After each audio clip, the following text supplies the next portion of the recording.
All right, Cameron, one win. We've already got to the number one contender match. It's kind of crazy. I didn't actually think we'd get this quick. You know, the last time I started off 1-0 in this league. I was in a number one contender match. The next match after, which was against Paul and Thomas. So it's going to be interesting to see how this goes. We're going up against good buddies of ours, Michael and Caleb. We have good things to say about them, but like the red herrings, everyone thinks they're going to win, but then it turns out that it was just a red herring, and then we're going to win. So, how are you feeling about today? I'm feeling good. Yeah, we've both kind of had curses where you can get to title matches, and unfortunately, the deal doesn't go well. I can go 1-0 in basically every league, and then lose by this much in the other ones. But we both recently broke those. So let's take that luck, let's carry it forwards, and let's make it happen. Yeah. So we're supposed to say bad things about our opponents. They're both nice guys, and I don't want to be mean to them. Like, they're our friends, and this is hard. They're too nice. Yeah. If there's something there. Like, listen, Michael has a 14-0 team record. And if I'm the one to break that record, so be it. Because, we're both champs over in Warzone. And I don't know if that's going to mean anything here in Full Metal. We're both doing pretty rocky in singles at the moment. But we somehow do really well here in team. So we're going to see what happens. And I'm looking forward to seeing how Caleb and Michael go. Because we really have no game tape to see on them.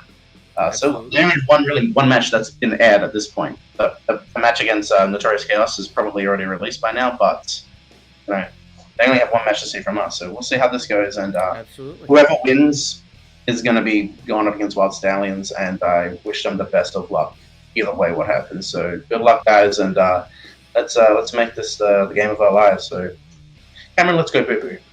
Yeah. Right. Yeah. So we did win our first match, and we're back. It's funny, when we first saw the bracket for the tournament, we were kind of bummed because we wanted to face Jake and Cameron, but we wanted it to be in the final, so whoever wins would go to the tournament. Turns out that's exactly what happened. It's just after one match, so it's a bit weird. Like, you don't really expect to play one match and then be put into the title picture. So sort of taking a bit getting used to, but I'm really excited to play those guys. I've only played Jake once, I think, and I lost. I've never played Cam, I think.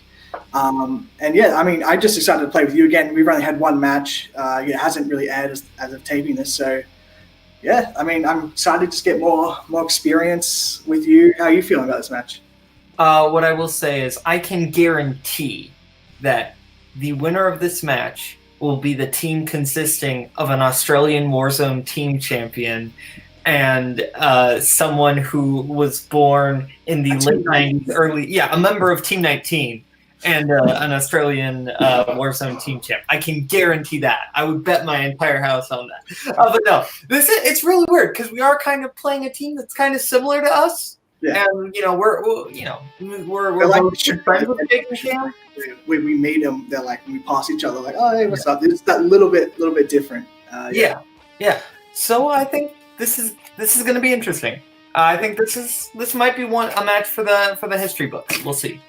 Yeah, let's do it. Welcome everybody to a brand new episode of Full Metal Trivia Teams Division.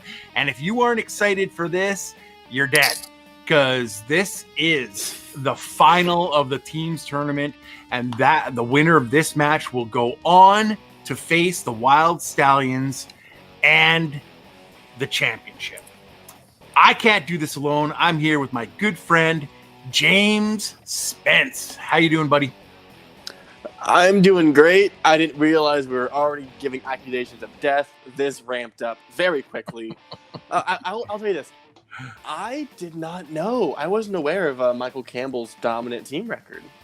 7-0 team champs with the former movie trivia Schmodown champ, Paul Primetime Oyama. They were very good. They were very good, and nothing. And apparently, he's just continued to get good partners and continued this massive win streak across the fan leagues. So, I honestly don't know what to come into this expecting. I already saw the Red Herrings last match, pretty dominant, but also we're dealing with somebody who was double belted, and someone who writes a lot of questions every single week. So we have a very knowledgeable group of people, and also my rival, Caleb Boatman. Be a very fun lineup for us today. It really is. Those are some great comments. These guys, I think they were just made to fight each other in this ring, and it's going to come down.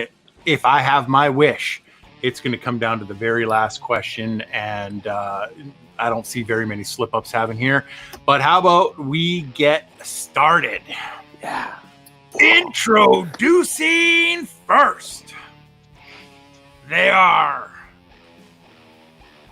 Sorry. 3, 2, 1. Introducing first.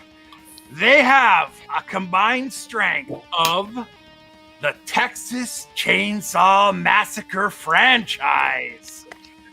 We've got Caleb, Little Boat Boatman, and Michael, the Golden God Campbell.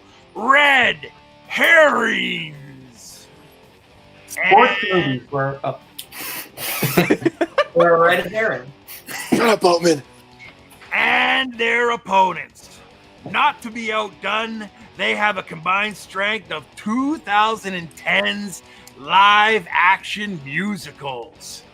They are Jake, the Maestro Marangoni, Cameron, the Conductor Holzman, Two-Headed Dog. I have learned from my mistakes. It's live action musicals now. What's wrong with Smallfoot? God. All Zendaya right, is Michi. Zendaya is me. just to remind our fans out there, this is for a shot at the Full Metal Team's titles. One of you is already familiar with those titles, but we are going to get into round number 1 right now. Red herrings, are you ready? Two-headed dogs, are you ready? Let's move. I'm a golden starfish. All right, James, hit him with that first question. Oh, I guess we should tell you guys the rules first. The rules of round 1 are real simple, guys. You guys are going to get 8 questions in a myriad of different movie categories. There is no stealing. Each question is worth 1 point. The combined scores will be brought into round number 2. You all have 3 repeats and 1 challenge. Use them well. And now, James, hit him with question number 1. All right, so I'm going to be assaulting you with the category of comedies. Who starred as Mater salesman Don Reedy in The Goods, Live Hard, Sell Hard? I'm not confident that I mispronounced half of the words in that sentence. You did pretty good. I don't even know what this movie is. Like, is it Die Hard meets Storage Wars? Yeah, no, but it's okay. 5, Yeah. 4, 3, 2, and 1. Pens down. We are going to start way over here. Caleb. Emilio Estevez. And Jake. My boy, Kevin Zegers. And Michael. It's going to be one of those matches from the first question, Steve Martin. And Cameron. I heard all the words in the question. The only one I really understood was the word mater, so I said, Larry the Cable Guy? Congrats on the no perfect rounds. It is Nobody Jeremy correct. Piven. Jeremy Piven is the correct answer in that Guy. absolute dog meat of a movie. The Goods, Live Hard, Sell Hard. It's horrible. He's a car salesman. It's just ridiculous. All right, guys. Question number 2 in one of my favorite categories now that I've been watching a lot of these, non-US films. What is the title of the 3rd film in the Park Chan-wook unofficial Vengeance trilogy? Yeah, I'm glad you guys have this category. It validates me for going and spending $18 at ArcLight to watch Portrait of a Lady on Fire. Otherwise, I would just be someone who's wasting my money. Although it didn't waste my money, it is an amazing movie. Check it out. Friendship, And making great cinema. 5, 4, 3, 2, and 1. Pens down. We will start with, let's go to Michael first. I don't think this is right. The Grandmaster. And let's go to Cameron. I don't even know if you directed this audition. And Caleb. Didn't have it. And Jake. It's either Lady Vengeance or Sympathy for Mr. Vengeance. Wrong? It's Yeah, Lady Vengeance. The answer we were looking for is Lady Vengeance. Jake almost had it on that one, just went with the wrong one. All right, question 3. In the category of action adventure, in Mission Impossible, what is the name of the list Ethan Hunt is tasked with retrieving to ensure the security of covert agents? Spelling doesn't count, right? Nah. Okay. I mean, know how unless it's it's pronounced, but I don't know how it's spelled. unless it's ridiculous. But Do you like lists, Mr. Sandman?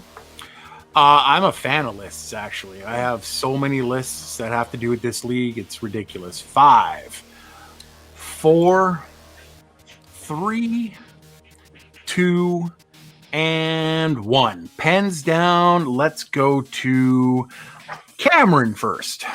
Okay, I have no idea how to spell it, but they say it a lot. The knock list. And Caleb. The knock list. I spelled it differently. And Jake. I had nothing, but Caleb only had NOR, the norm. No, it was NOC. That's C. Oh, sorry. I'm sure that. Yeah. And Michael. No, I didn't have it. No, the knock list is correct, and it's NOC is the correct spelling because it is. That's why I came. Also it's mistaken, yeah. isn't it 1-1 now? First points on the board. It is 1-1 right now. So Ooh. yeah, we are tied all up with question Darn. number 4 Bummer, coming. we should have been a team in this match.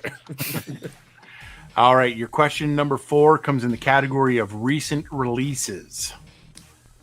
Which 2019 film featured supporting performances from Diane Lane, Jason Clarke, and Digimon Hansu? That is Jaimon Hansu. Jaimon Hansu. That's right. I get confused when a lot of syllables or a lot of letters just sort of like jump together like that. Yeah, me too. I can barely read. That was a joke. I am literate to a 3rd grade level. 5, 4, 3, 2, and 1. Pens down. We are going to start with Little Boat. I had no idea. I said Shazam. Oh, good guess. Jake. Was it Poyama's favorite film, Serenity? And Michael. One of the best remakes ever, Serenity. And Cameron. I even watched Serenity, but I also did Shazam. And Serenity was the correct answer. We are 2-2. still tied 2-2. That's the sharing the brain over I there. watched that movie from start to finish. I am amazing. sorry. I will say, small question, Sandy. Can you hear Michael? Michael, say something. You're mute. Yeah, what up? Yeah, you're good. Okay, it's just me that can't hear him. I'm doing my phone. Phone's glitchy, whatever. All right. So, Michael, don't say anything funny. In the category of actors and actresses, what actor has roles in the following franchises? Alien, Harry Potter, and Indiana Jones. We'll say. Did not know he was in the Indiana Jones franchise. Oh, yeah. But I am stupid, so I probably just don't know stuff in general. Oh, come on, James. You're definitely not stupid. The only thing I know about Indiana Jones is Shankara stones. Other than that, zilch. That is true. 5, 4, 3, 2, and 1. Pens down. Let's go to Jake first. Professor Oxley in Kingdom of the Crystal Skull, John Hurt. And Michael. Didn't have it. And Cameron. I put Michael Gambon. And a Little Boat. John Hurt. John Hurt is the correct answer, and we remain tied. Yeah. One of those matches. All right, guys. Question number 6 comes in the category of sci-fi fantasy. What film franchise features entries with the subtitles Endgame and The Quickening? I want to make jokes, but that might help with an answer. It might. But they all went to their boards pretty quickly after I said that last one. So, Michael, were you the one that wrote this category for the Classic Championship? No. 5, No. 4, Someone wrote this as a category. 3, 2, and 1. Pens down. Let's go to Michael. The Highlander movie. And Cameron. My name is Don Juan Ramirez, Chief Metallurgist to the King of Spain, Highlander. And Caleb. Sean Connery or something. I don't know how to quote. Highlander. And last but not least, Jake, what'd you have? Michael took my line, but it's Highlander. It's Highlander. The first clean sweep all game. Good job, guys. I feel What would like you we should be love high ashamed scoring that matches? that's the question. It's a clean sweep. It's the question about Highlander. Well, I saw all the blank eyes when I said Endgame, and then the minute I said the Quickening, he was like, "Oh yeah." We said Endgame, and we're all like, it can't be that easy. No. And maybe this one's easy too. We'll see. In the category of dramas, in The Godfather Part 3, who played Michael's nephew, Vincent? Now that I can reference it, what do you think Avengers: The Quickening is about? Is it Quicksilver not getting shot? No, it's only a 2-hour movie instead of a 4.5-hour movie. Ah, man. 5, There goes my Avengers Showa crossover. 3, Yikes. 2, and 1. Pens down. All right, guys, we're gonna get Cameron first, It's the one I haven't seen, but is it Andy Garcia?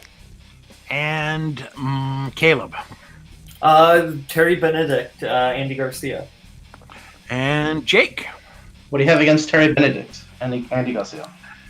And for another clean sweep, Michael, Andy Garcia. That is correct. Good job, guys. All right, no perfect round, so no extra question. We are in our last question, and it comes in the category of plot summary. Name the following 60s film. An astronaut from the 41st century sets out to find and stop the evil scientist Durand, whose positronic ray threatens to bring evil back into the galaxy. Man, who knew Duran Duran existed in the 60s? I know, right? It was, they were with Rio. I was about to say reference something, but I was going to reference Iran by Flock of Seagulls. There you go. I am bad. All right. 5, 4, 3, 2, and 1. Pens down. We are going to start off where we started. Caleb Boatman. I have no idea. I'm guessing this movie came out in the 50s, but is it Robot Monster? And Jake. I said Forbidden Planet. And Michael. And Cameron. I also said Plan 9 from Outer Space. Unfortunately, that is the wrong answer. We were looking for the cult classic Barbarella. Oh. But no, 7 for 8 in round 1 is pretty good. It just happens we had 7 for 16 to both teams. But at least it's tied.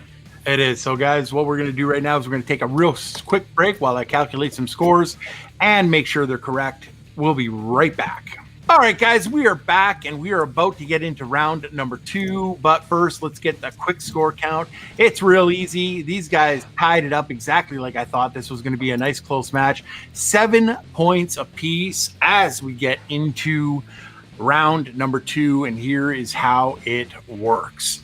Round number 2 is the person in the team in the league will get the opportunity to spin first.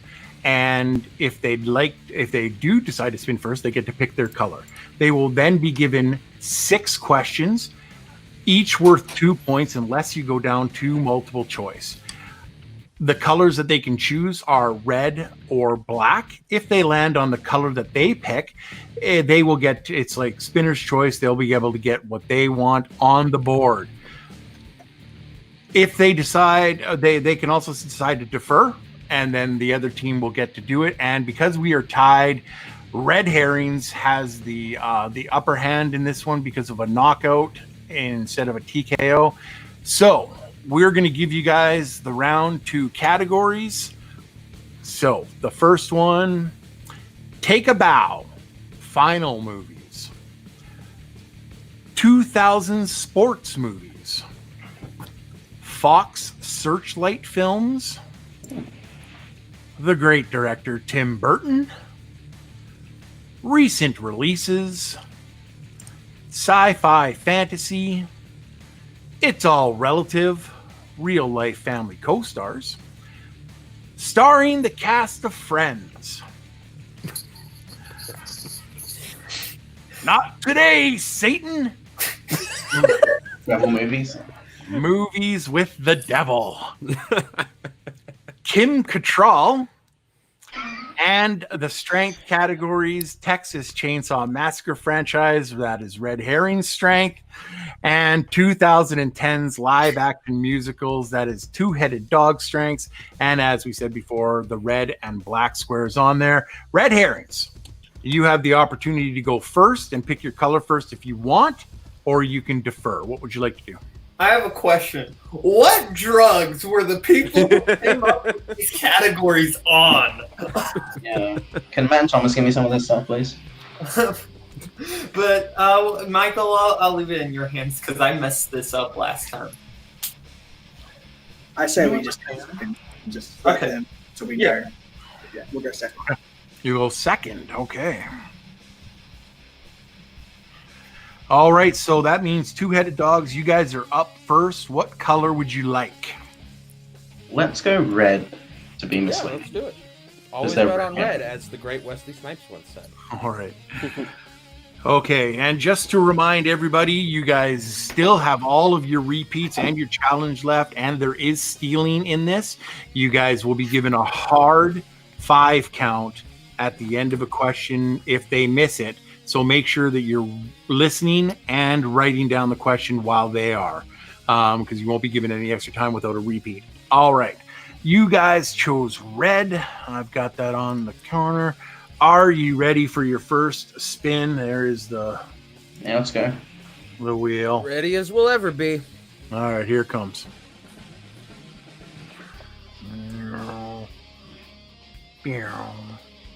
And they are... Uh-oh. Ooh. Fox Searchlight movies. That's a full studio that isn't Because there's Disney. so much, it's just, it's Like- too risky. Yeah. Even though Birdman is one of the films. I mean, like, there's stuff on the wheel I would less like to have. Because if it's broad, it's at least not specifically terrible. Okay, so over or under we take it. No, I mean confident in it. I don't feel terrible about it. You want to just risk and take it. I Because- think let's take it, because if we get something that's small and specific, like Kim Cattrall or Texas Chainsaw, we're dead in the water. Listen, I love No Matthew shot. just as much as the next guy, but I'd be happy taking Fox's. I think let's take it, yeah. All right, there it is. Fox Searchlight movies. Right here. Let me take these since I can't hear Michael. Yeah. All Who right. faces Great. All right, so your first question in the category of Fox Searchlight. Denzel Washington made his directorial debut with which film from the Fox Searchlight studio? That's Antoine Fisher. Final Antoine. answer. Final answer. Yeah, that is correct. For 2 For points. 2 points. Your second question. How many Academy Award nominations did The Full Monty receive? This picture. I love this movie. I just bought it on a VHS. Not a joke. I have like a range I'm thinking. So it's 3 to 5. I was thinking 3 or 4, so do we want to go multiple choice to minimize steal? Yeah, let's go multiple choice. Okay. Okay. Your options are A2, B3, C4, or D5. I guess I'm thinking 3.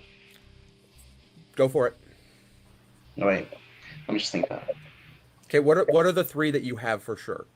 Picture, comedy score, original screenplay, and then 5, director. 4. I'm going to go 4, okay? Go for it. 4, final answer. For That is 1 correct. point, talked himself into it. Good job. Last second round, the best director was nominated. Your third question. What film from director Edward Burns was the first film released by Fox Searchlight? He comes back to haunt me, I tell you.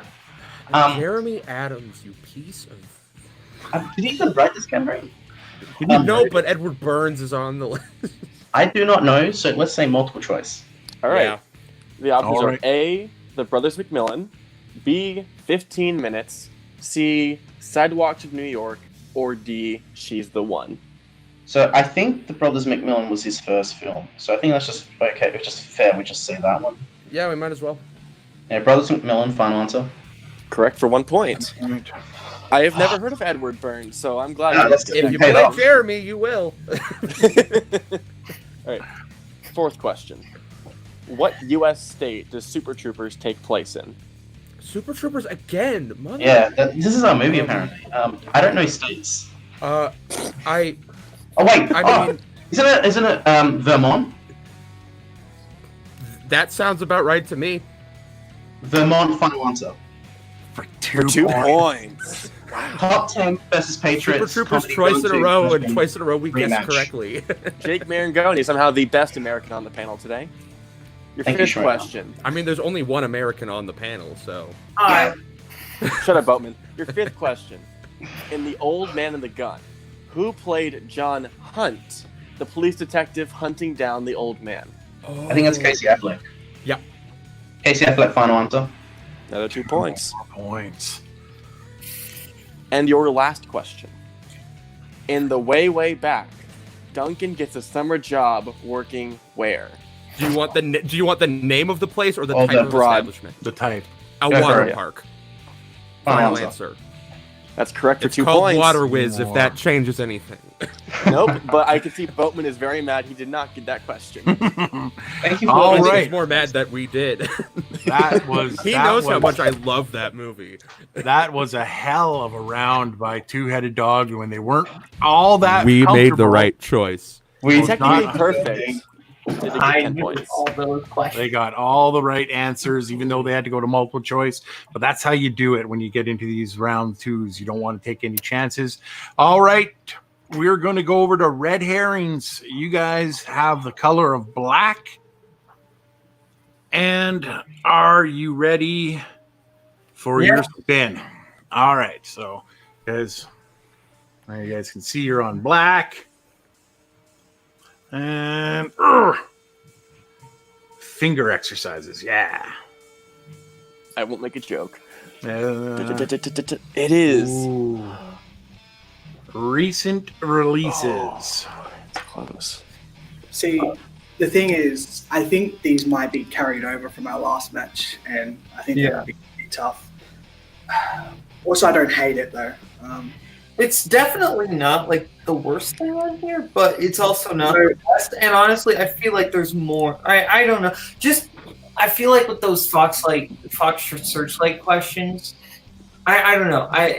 Let's I think spin again, but up to you. If you want, I'm cool with that. Then yeah. I mean that's up to you. You do what you want. It's just again like if they are Fox Searchlight level type of things. Yeah, that is true. If they're that level, like I I also- kind of think it, but if they're like different by a different writer, I don't know. They are carried over. Like Do you want to just spin again? Fuck it. yeah, let's spin again. All right. Here we go.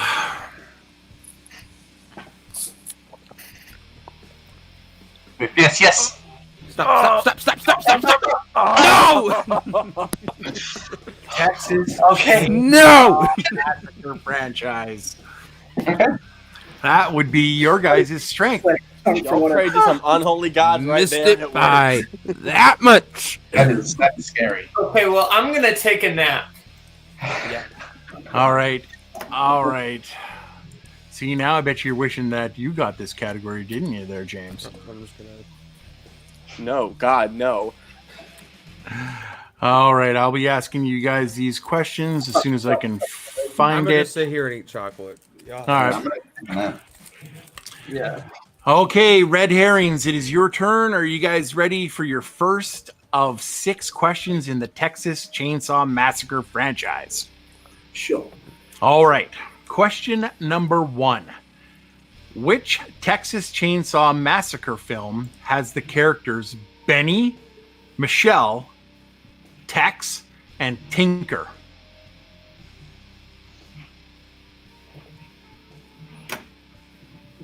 Do you know, Mike? Yeah, I'm just trying to place it. Okay. I think it's the next generation. Can I just say the subtitles? Is that all right? Sure. I think it's the next generation. Okay. This is your category, so I'll 5, I'm gonna 4, repeat actually, just to 3. repeat. You said? repeat the question. Repeat. Yeah. Okay. That is your first repeat. Which Texas Chainsaw Massacre film has the characters Benny, Michelle, Tex, and Tinker? It might be 3.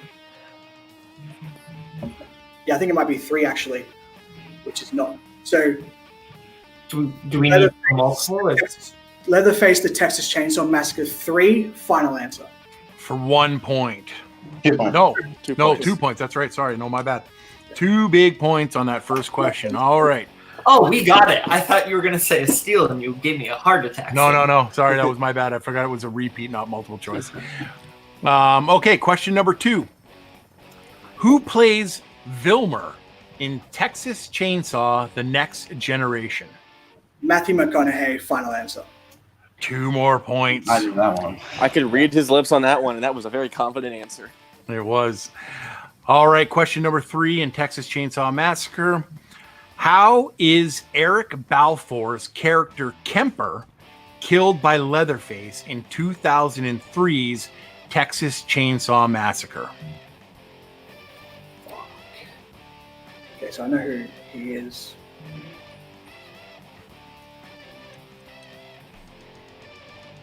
If we need to go multiple, that's fine. Yeah, Do you- just to, 5, 4. I'll go multiple 3. choice. Multiple. Okay.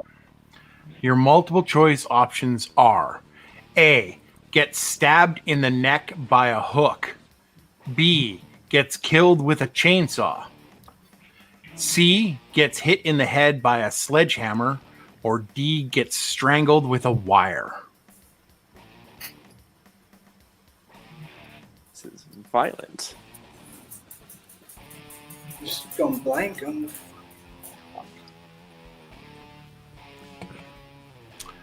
5, Um, 4, 3, might go C, final answer. and pulls it out for 1 point. Here, Gabriel comes to help you. All right, question number 4 of 6.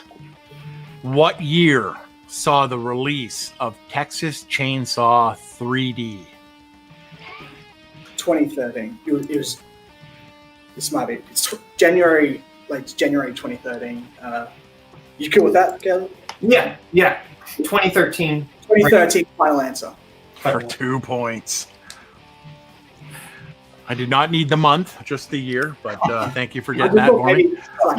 Maybe in December of 2012 or something.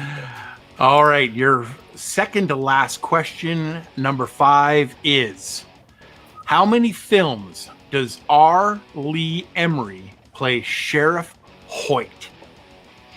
2, final answer. And that's what you get for points. 2 points.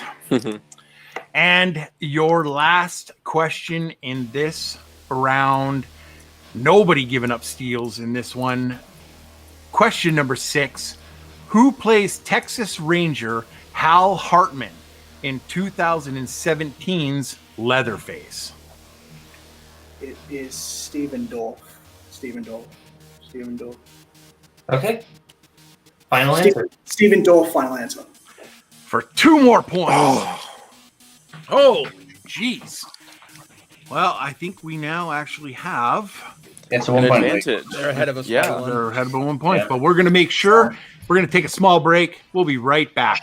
All right, after that quick score count, we do have a leader right now, but it is by the smallest of margins. Both these teams played absolutely lights out in their rounds. We have a score of 18 for Red Herrings to 17 Two-Headed Dogs, and we are going to move right into round number 3. Round number 3 is the Player's Choice round. There will be 3 questions worth 2, 3, and 5 points. Each question will come from a different movie. There is no multiple choice available, but also no stealing from the rival players. A wheel will be spun to determine the movie for each question. Players will have the option to respin only once in round 3, so choose wisely. If a movie is spun a second time for the same point value by a different player, it will be a technical respin. So, as an example, if Michael's rolled Ready Player One for a 2-pointer, and Cameron came in and rolled a Ready Player One for 2 points, it would be a technical repeat for Cameron. The player or team behind will start answering questions first. Once that player or team ties or moves ahead of the other player team, will get their first question.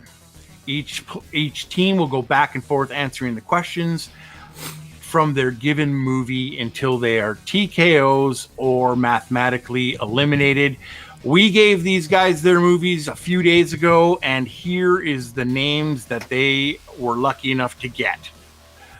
Major League, The Departed, The Royal Tenenbaums, The Big Short, Star Trek II, The Wrath of Khan, It's a Mad, Mad, Mad, Mad, Mad World, Talladega Nights, The Ballad of Ricky Bobby, Groundhog Day, Warrior, and Airplane. So, Jake and Cameron, you are behind by 1 point, so you will start off first. Let me just bring up the next wheel. Also want to point out Warrior, the greatest sports movie of all time, according to the greatest group of all time. Watched it last night for the first time. It's really good. It is Well, it's a good thing you did because I did not. All right, are you guys ready for your first spin? Yeah, let's go. Sure. All right, here we go.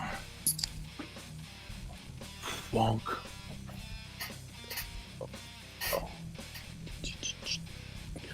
The Ooh. Big Short. Do you think it's better? I mean, are you better with quotes? I'm probably better with quotes, but I also did just rewatch this movie. Okay. So But we also have to think about the fact that this is just going to be like an actor question, so... yeah. Do you feel confident on the actors in this movie? I feel fine with it. If you want to just play it safe and just get them to hit their 2-pointer, I see you can go for it. I think let's play it safe. I'll take it because I just rewatched it. Okay, cool. All right, let me get to... There you go. Go ahead, James. Okay, thank you. Your 2-pointer in The Big Short. Who played Ben Rickert in the film? Brad Pitt. Correct for 2 points. For 2 points, which... I would have got that well, so we'll see what happens. Which now means we send it over to Mike and Caleb for their 2-parent spin. And the only one you guys cannot get is The Big Short. Are you ready for your spin? Yipperoni. All right.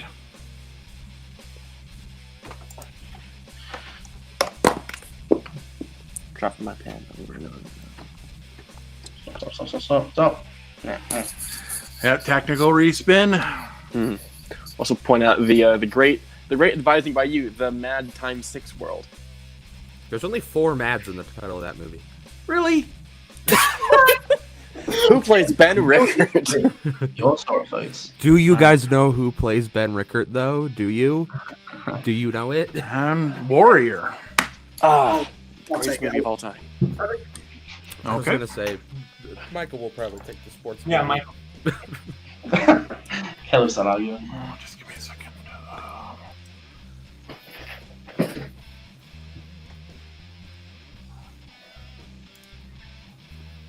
All right, Michael.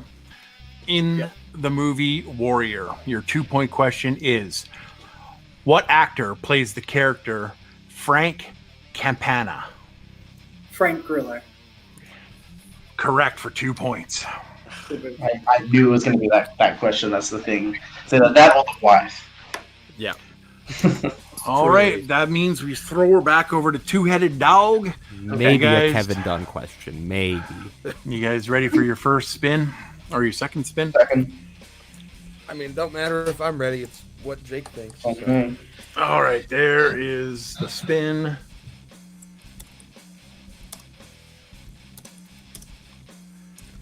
And it looks like it's going to stay on Groundhog Day. I would say don't be afraid to use the respin here. Yeah. I because don't feel I think confident. that then respin because I think the two of us can handle a 5-pointer together no matter what it is. Yeah, I think okay. this is where yeah, let's respin that. All right, here we go. You're using your respin. What points could you even get?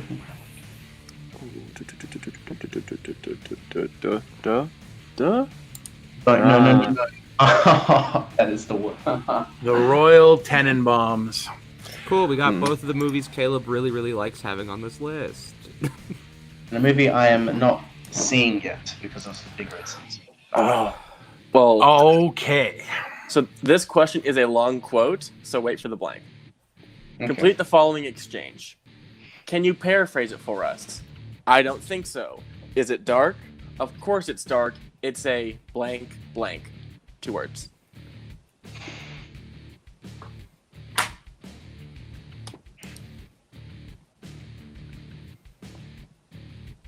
Just repeat the question. We got 4, right? So Yeah. Complete the following exchange. Can you paraphrase it for us? I don't think so. Is it dark? Of course it's dark. It's a blank blank. I mean, you don't care, Cameron? If I just tennis racket, final answer. That is Oh. incorrect. The answer is Suicide Note, because it is very dark. I've not seen the film. yeah, it's nowhere. Okay. All right, so we're going to stick with Jake and Cameron for their 5-point question. If they hit it, it throws it back over, and two-headed or red herrings will be forced to answer their 3 and 5-point questions. Are you guys ready? Yep. All right, here we go. I'm sorry. Okay. Cool. You just watched it? Yep. I just All watched right. it, so. All right, 5-pointer in the big short. Hit him with it. Lucky for you, this is a big, short question. Haha. For 5 points, why does Ben Rickard give a man in the airport a friendly salute?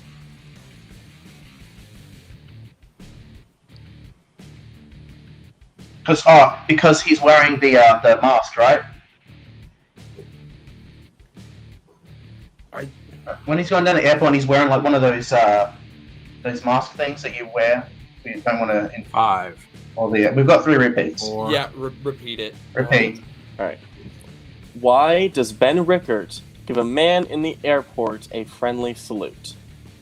You know one of those like air masks that you wear, like you don't want to. Oh, because I think it's like the air is like toxic or it's like Yeah. pollution, all this sort of stuff, and he notices another guy wearing one of those, so he just gives like a little salute. I think that sounds right. I can't. I just think of don't know anything how- else. I just don't know how to word it. I think. 4. Repeat. Yeah, repeat it. Okay. Why does Ben Rickard give a man in the airport a friendly salute? Air mask? What would you... I think like if we go generalish with the phrasing and then If not, we could just challenge Yeah. it. yeah, because I'll he's just- wearing a mask thing.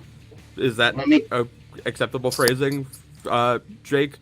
Okay, he's wearing he notices a guy wearing one of those air masks as the same as he is. Final answer. Those air masks. For 5 points. Let's go. What is the exact term? 'Cause They are both wearing face face masks. masks. face Face mask. mask. That's okay. Yeah. I was Yeah. like, do they need the type of mask? Yeah. I was like, I don't know what it's called. To my knowledge, that is now 24-20. It is 24. I have to hit the 5 point. So my next question does not matter. Guys, no matter what happens, this is a fantastic don't matter. match, and Absolutely. This is Absolutely, guys. Okay, red herrings. This is Caleb's spin. Remember, you guys still have your respin available, and you guys still have 3 repeats. Here is your spin, Caleb. And the only one that you can't get is the Royal Tenenbaums. Talladega Nights. Unfortunately, no boat movies. He loves this film. Damn. Oh, Groundhog Day, Caleb's favorite film. Take it no matter what it was. I mean, I already have this for the 5, but we'll be okay. All right, so we're going to go with Groundhog Day for 3 points, and it is a long one. All right, Caleb, this one's for you. In Groundhog Day, complete the following quote. It's the same thing your whole life. Clean up your room. Stand up straight. Pick up your feet. Take it like a man. Be nice to your sister. Don't mix beer and wine ever. Oh yeah, don't drive on the blank blank. 2 words. Train tracks. For 3 points. No, that's incorrect. It's the railroad track. Yeah, we're not going to be that. Oh, you know. okay. It's a quote. It's a quote. It doesn't Also, matter, the but it is a question It quote. doesn't matter. I was thinking like railway tracks, but I was like, It's this a question quote. doesn't matter, and I'm not going to stress It's a out. blank. It was nothing to do words. It's fine. Yeah, I was a little confused by that because I was thinking like railroad, but Railroad is a single word. oh, okay. That is true. All right, I'm going to give them the points because train track, railway track. I know It's that a it's a quote. quote. I probably wouldn't give us the Hey. points. Yeah, I Just don't know it doesn't matter, but It doesn't Then matter. the points then. That doesn't matter. If you want to be if you want to be technical because it is a quote, then just don't accept it. But Nah, you know what? at the end, it doesn't matter. It is the same thing that It's a kinda quote. happened with Andrew. Where, Yeah, yeah. it's a quote, so I am unfortunately going to have to not give Caleb the points on this one because we do need the right quotations. Yeah, So- I'm not arguing. I don't think I should have gotten We just want you to only win by 1 point if you win. Yeah. This is how all It has matches to be a close victory, not. There is 1 point. So give us the point. Give us the All right, guys. Here is where we are. Red herrings have 1 question left. It is worth 5 points. The score right now is 24-20 in favor of Two-Headed Dog. Red herrings, you still have all 3 or 3 of your 4 repeats and your challenge and your respin. So this one you can answer together. Are you ready for your spin? do it. Let's go. See you on the other side, guys.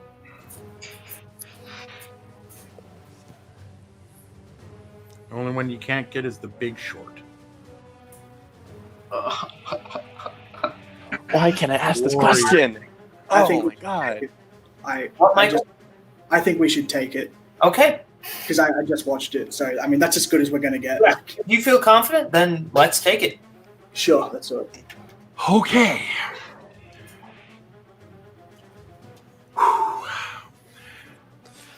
Everybody, please remain quiet. Red herrings, your question in Warrior, your 5-point question is Brendan comes out of the ring to music from which musician?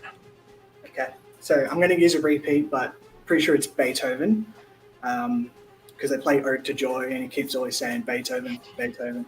Okay, I thought I remember somebody mentioning something else, but like, It's definitely because I watched it with subtitles and it was like "Ode to Joy." Repeat the question. Okay. As your second repeat.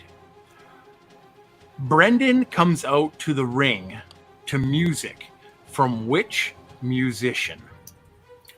I'm like 99.8% sure it's Beethoven.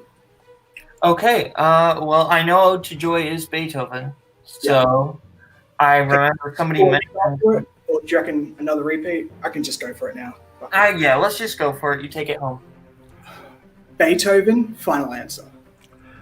And your winners and the #1 contenders, Caleb and Michael Red Herring. We were absolutely looking for Ode to Joy from Beethoven. Wow. Whew. 25 to 24. I want people to rewind this and listen to me in the intro when I said it was going to come down to the last question, and that was fitting because these two teams put on a freaking clinic. These questions were not easy, and these two teams murderized them. Thank you guys so much for a great match. We are going to get to some post-match interviews right now with our unfortunate second place finishers, but absolutely no shame, getting 24 big points, killing their round 2 questions. Jake, Cameron, you guys played amazing and just had 1 point. That was a 1 MC in round number 2. That was the difference of it. How do you guys feel about your performance? And next season, the big teams tournament is coming up. What are you guys looking forward to? Cameron? I think both of us are very happy with how we did in this. Round 1 was rough, and the fact that we got 7 points there is a miracle in itself. Bowman and Michael are great. They're fantastic. There's a reason that Michael has won the team's title twice with 2 different teams, and now is probably going to do it a third time with a third different team. Boatman is one of my best friends in this community, and I'm super happy for him. It came down to 1 point. It doesn't get any better than that, except for coming down to sudden death. We're going to be back. Strike us down, and we shall become more powerful than you could possibly imagine. This and my match against Joseph and Jeff is probably 2 of my favorite losses in just this community. We didn't. There's only one mistake I'm really kind of a tad bit annoyed about, and that was the sympathy for Lady Vengeance. I have not thought of that trilogy in a long time, and I got them both confused because the first one is Mr. Vengeance, then Old Boy, and then Sympathy for Lady Vengeance, and I just confused them. If I got that point, then we're tied. But we wouldn't have gone first in round 2, and because we would have preferred, so we wouldn't go Fox Searchlight. So we got lucky with round 2, and Fox Searchlight. Damn, I'm very happy about that.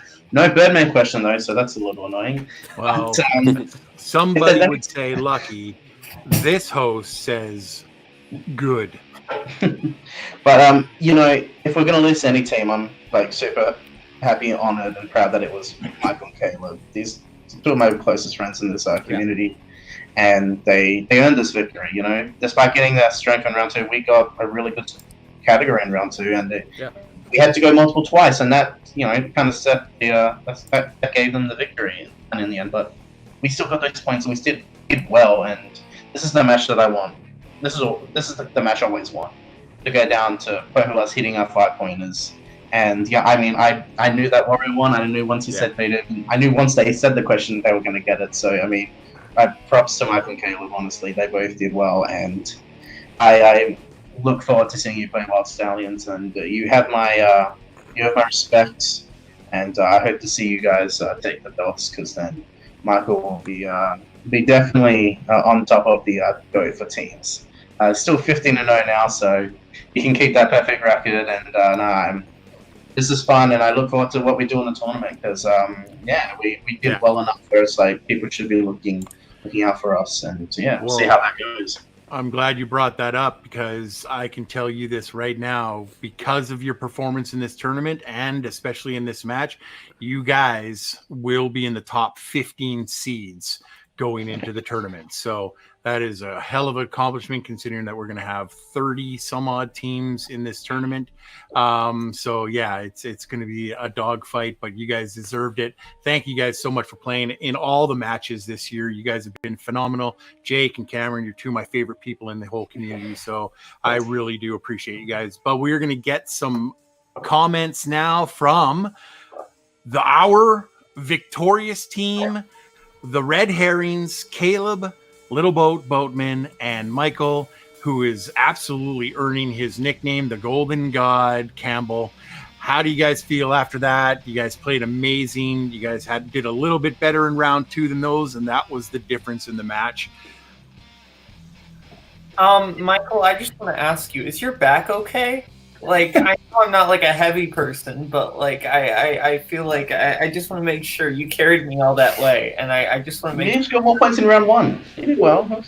I know. I feel bad because like I'm not bad, but like thank you because this match goes to you because like Texas Chainsaw Massacre, I sat back and took a nap because that's your strength, and then Warrior, that's the movie that you watched and I didn't, so. You did all the work, so I think you should get most of the credit. That's the way it works, and thank you. But, like, this is great. Like, Jake and Cam, like, we said it. Like, these are two of the best players. These are two of my favorite people in the community. So, this is kind of bittersweet, because it's like, it's great we won. It sucks they lost. Like, it is what it is. I know they're going to be back. And yeah, now we have to think about Brian and Joseph, and that is going to be something. Yeah, no, I mean, I appreciate the sentiments, but I mean, you played really well in round 1. You like kept us afloat and kept us tired, which ended up, sort of dictating the match. So, I mean, don't take that to heart. I'm glad I stayed up till like 3:30 in the morning watching Warrior last night. So. Ended up paying off.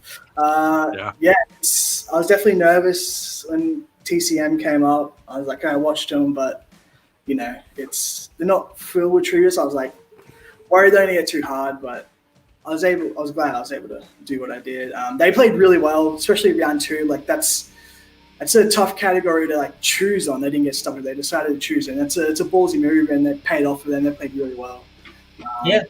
Just happens that Jake got a question in like his 3-pointer that maybe you haven't seen. I mean, I know he loves quotes, so if it was something that he sort of seen, it could be a very different match. So, yeah, I don't know. It's a bit of a whirlwind. I'm excited. Like you said, they're really good. It sucks that they lost, but I'm excited to see what comes next.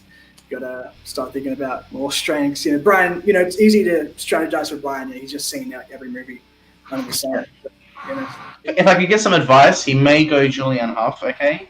So just be ready for that. Ask me for help studying that. I legitimately know it without having to try. What the hell? All right, we're going to end Jake's 2011's session here. Footloose is good. And no, it's not. It's great. It is not. Anyway, Michael, you have the unique opportunity to become a 2-time champion in the teams division, and the first time it's ever been done with 2 different teams. You're like the Jeff Snyder of the Full Metal teams division. I mean, he's more like the Drew McWaney, but yeah. Both are great. So do we really compare him to Jeff Snyder of all people, though? Hey, I'm showing this whiteboard if you want it. Nice. But I think the match is going to be a fantastic match between you guys and Wild Stallions. Joseph Olivas took a break on singles this year, and because they haven't played in teams, they have not played teams together, so we'll see if they've got any ring rust. Caleb, now you know a little bit about how I feel sometimes when Jeremy picks these really obscure categories, and I just go, all right, buddy, and sit back. So it all happens to us, but you know what? Everybody on the who plays this game contributes in some way. So you got both played great. I cannot wait for the final. So that's going to be it from us today. I would like to thank Mike and Caleb. You guys are two of my favorite people, just like four of my favorite people in this community are right here. I want to thank you guys so much for playing this entire way. Well, 5 with my co-host James. I know, I'm good. See you guys. I know. That's right. He's gone. But yes, on behalf of Full Metal Trivia, we want to thank all our competitors. We want to also thank the people behind the scenes, all of our editors, all of our writers, all of our hosts. Thank you guys so much. You mean so much to us. We couldn't have done this season without all of you. I am Sandy the Sandman Robinson, and this has been James Spence. James, do you have any final comments about this match whatsoever? Well, maybe I am Mr. Michael and Caleb's good luck charm because I was there on the desk both times they won. So maybe I'm the secret to success. We'll see. When you guys face Wild Stallion, it'll be a very interesting match. I'm curious to see where it turns out. I'm curious to see if I have any involvement. Probably not, but, more FaceTime's nice. All right, so for me and for everybody else in Full Metal Trivia, thank you again for watching this. Please like, subscribe, and comment. We love hearing what you guys have to say. And as always, have fun, watch movies.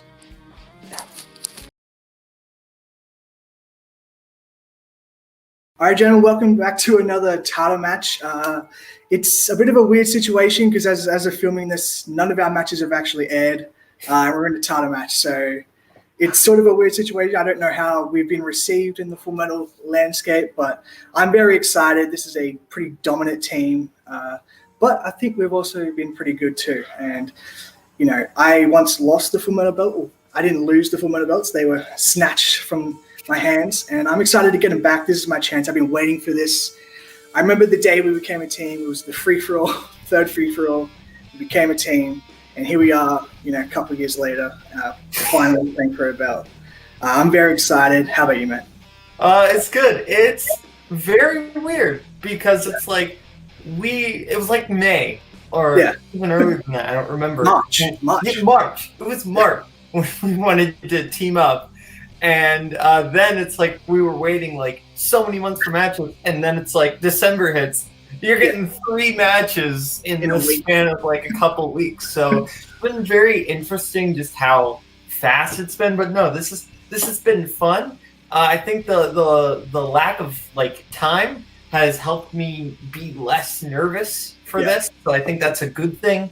But we're playing Brian and Joseph, and that's going to be very interesting. Because I've never played Joseph, and Joseph is somebody who I've always wanted to play since like day one of joining Full Metal. So I think this is going to be very interesting. Yeah, it should be fun. 4 very different players. I can't wait. Let's get rocking. As we say, yeah, boy.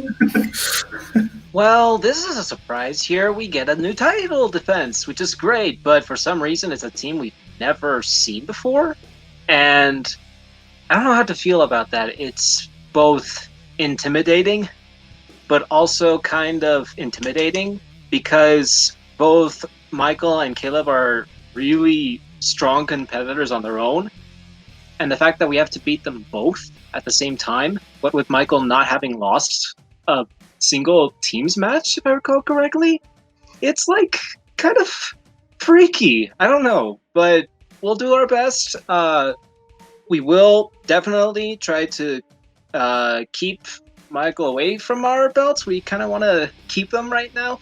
But good luck to both of you, Caleb and Michael. It's going to be a very intense match, and I'm looking forward to at least going the distance in this game.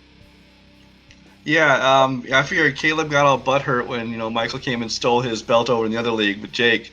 So I guess he decided he had to team up with him and try and come for ours.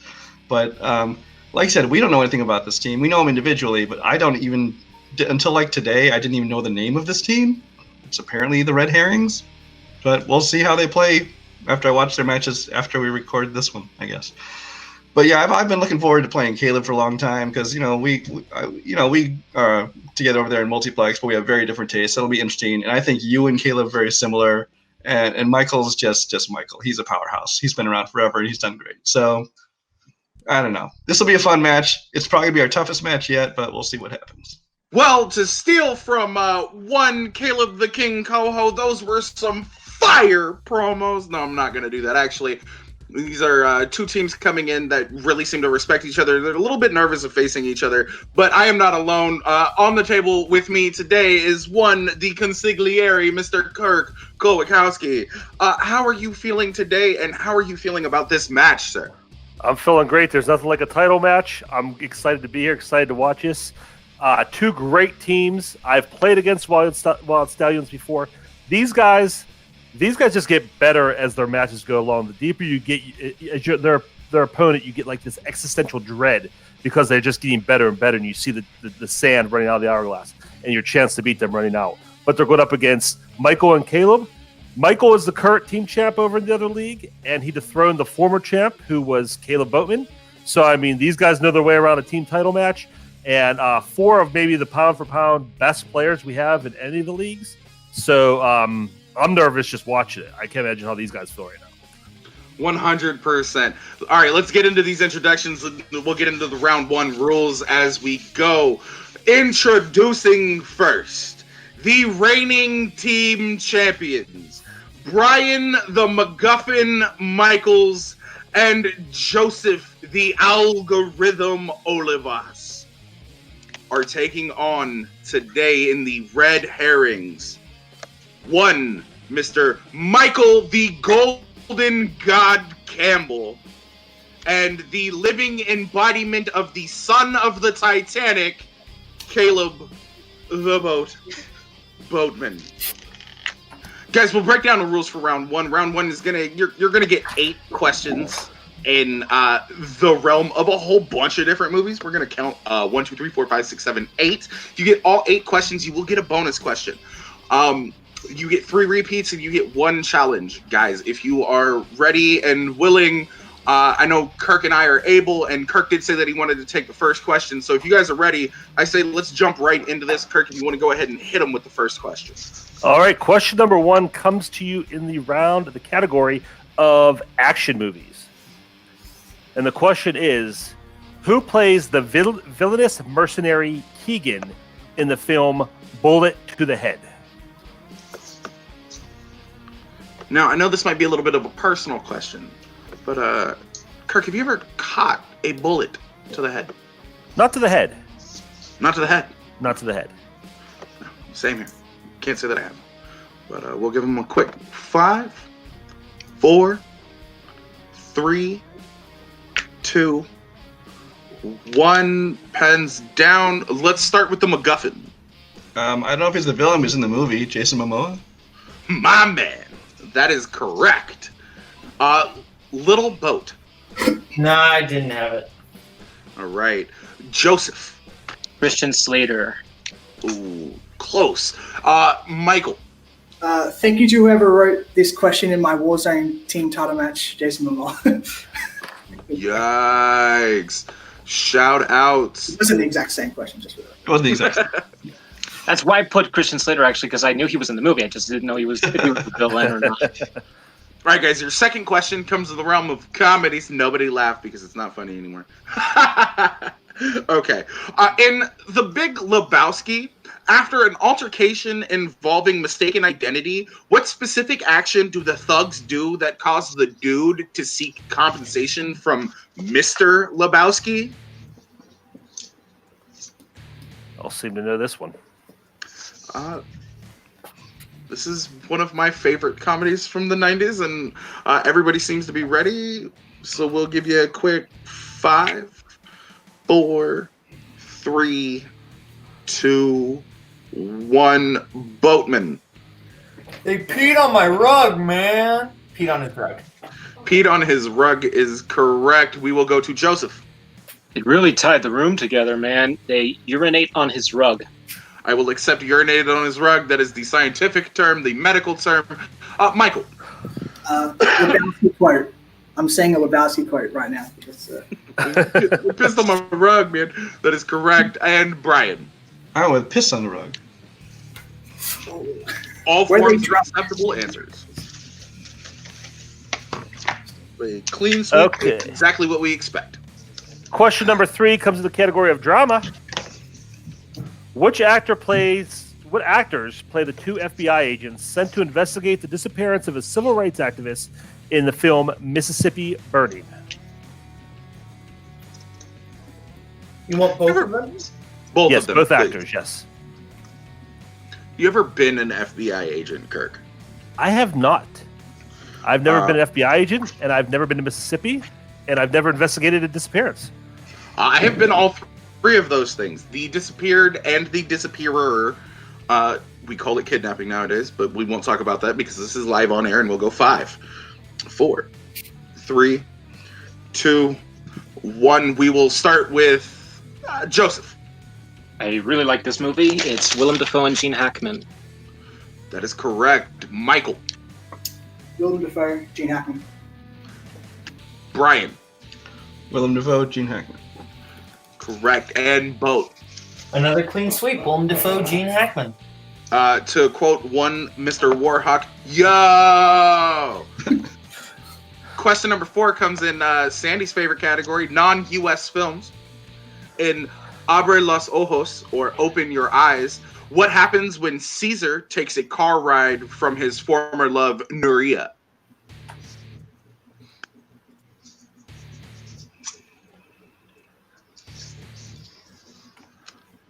Now, Open Your Eyes. Is this a remake to Eyes Wide Shut?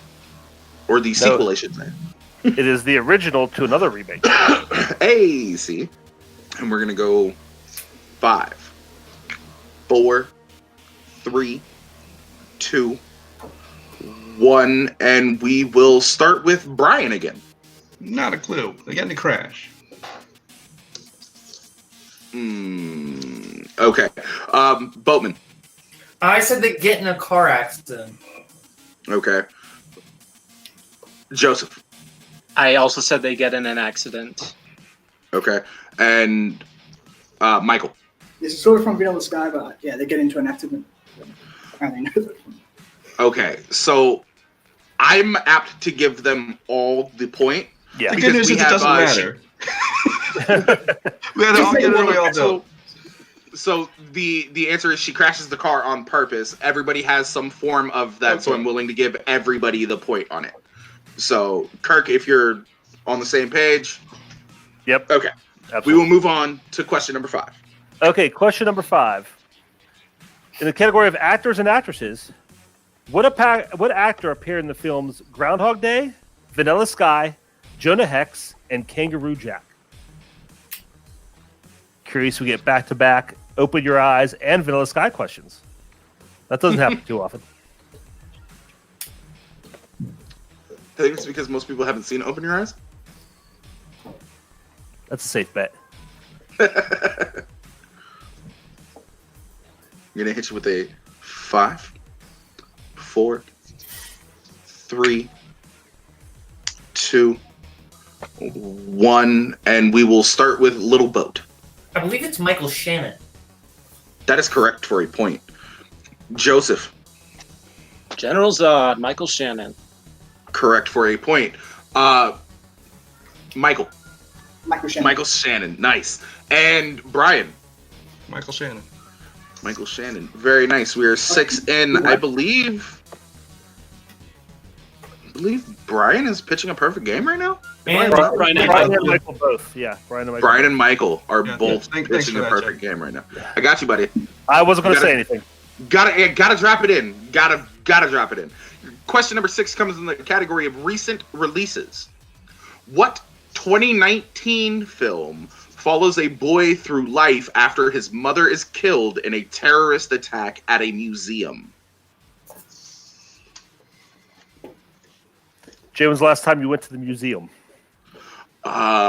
Does listening to Spider-Man say the MoMA or Museum of Modern Art in Endgame count? Sure, why not? Then like 6 weeks ago.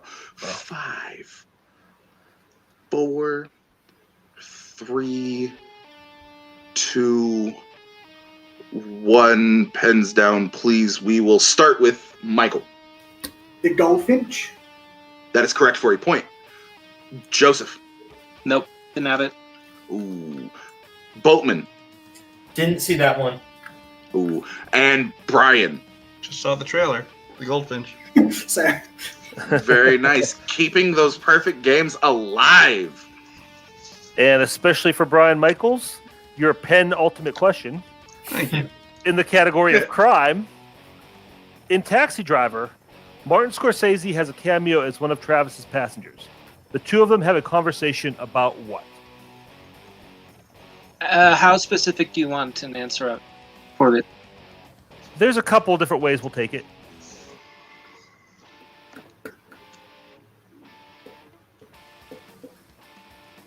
This one's a little bit difficult. So I will just ask Kirk. Have you ever been in that taxi? I have been in a taxi, yes. I never had this conversation in a taxi, though. Yikes. Thankfully, right? Okay. We're going to just move on from that with a quick 5, 4, 3, 2, 1. Pens down. Let's go ahead and start with Joseph. I said Scorsese's wife and private affairs. Michael. So I race wife. I put black people because I know they mentioned that. I mean, that's what they mentioned. Didn't think anybody would pull a Malcolm in this match, but okay. Brian. I was talking to him about his wife. I thought. Boatman. His wife having an affair with a black man, I believe, is the full thing, but I just wrote his wife having an affair. Caleb definitely got it. Caleb is the one that I would be apt to give it to the most on that. That's what I Yeah, we have her. So our answer is killing his cheating wife or his wife cheating. His wife having an affair is literally the closest we have to. I'm sorry, Joseph, what did you have on your answer? Private affairs? Yeah. Well, okay. So I am actually apt to give it to Boatman and Joseph. Yeah. That sounds right. Then we will give it to Boatman and Joseph each. I almost wrote killing his wife, but I wasn't sure about that. I had killing his wife in brackets too. Oh. All right, guys. And your ultimate question number 8 in the first round, comes in the category of plot summary. Name the following 90s film. Reunited by the death of a college friend, 3 divorced women seek revenge on the husbands who left them for younger women. In what film? Have any women ever sought revenge against you, Jay? Quite a few. And we're not going to get into it live on there. This isn't a Dr. Phil episode. I buy it. Looks like almost everybody's ready, so we'll hit you with a quick 5, 4, 3, 2, 1. Pens down. We will start with Brian. The First Wives Club? That is correct for a point. Boatman. The First Wives Club. Correct for a point. Joseph.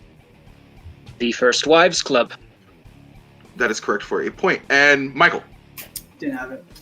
Ooh, close. All right, guys, give us one quick second. We'll be back with the score count for you. Guys, we're back after that quick contabulation. At the end of our round 2, we do have Wild Stallions up by a singular point with 13 to Red Herrings 12. This is still a tight race. This is round 2 of 5, baby, of 5. 1, 2, 3, 4, and 5. We're going to get into it. Before I pull up this wheel, everybody knows how this goes.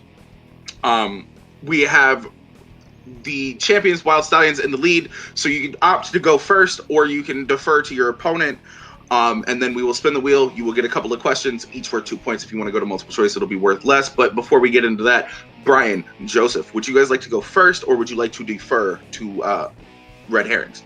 I'm watching the... I'll read them off for you categories first.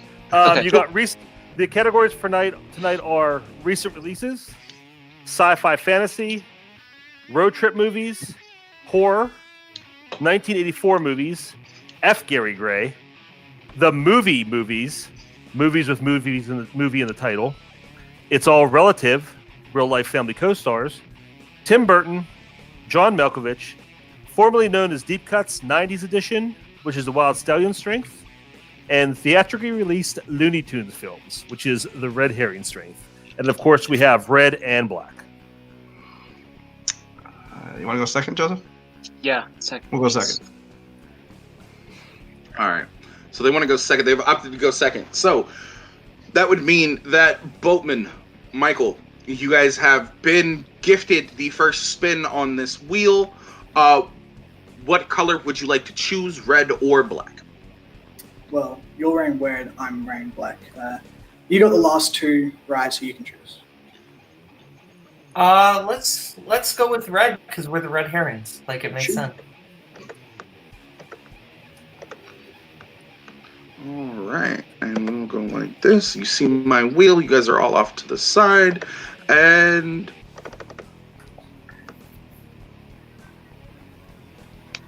So it's your spin, or are you priming it? no, that was it's already been primed. John Malkovich is what it lands on. What are you thinking? I mean, he has a lot of movies, Yeah, but I've seen a lot of them. Like it's such a broad category. You know? I honestly don't hate the wheel. Like, there's maybe Yeah, I'm gonna give you guys a quick 5 count. I 5. don't think there's anything that will really mess us up. So I say we spin again. Yeah, let's spin again. Spin again? All right. Your second spin is in. Whatever it lands on, fellas, you have to stick with. Whew. And it lands on your strength of theatrically released Looney Tunes films. Okay. Kirk, do you want to go ahead and read them those questions? I'm very excited to read them these questions. All right, buddy. See if the strategy pays off. Let me get down to them. They're all the way at the bottom. Okay. In the category of theatrically released Looney Tunes films, question number 1. In Daffy Duck's Quackbusters, how does Daffy finally get billionaire J.P. Cubbish to laugh for the first time? Okay, Michael, it's he trips and he falls into a cake, and he wears the cake like a dress, basically. Yeah, I think they accept that.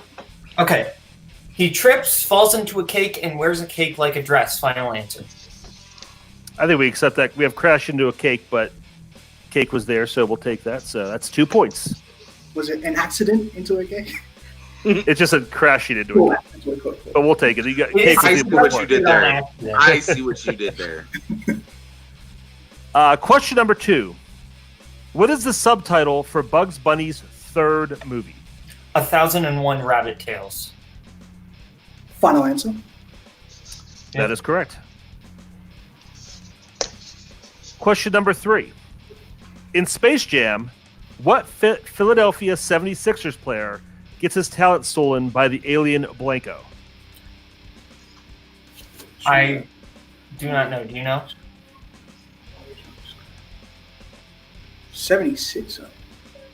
Do they mean like?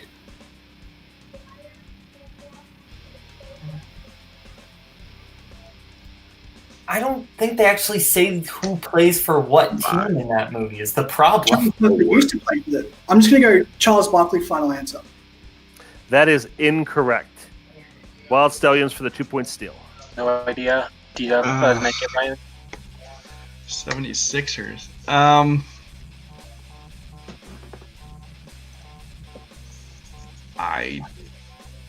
Everyone I can think of that's in the movie is on a different team.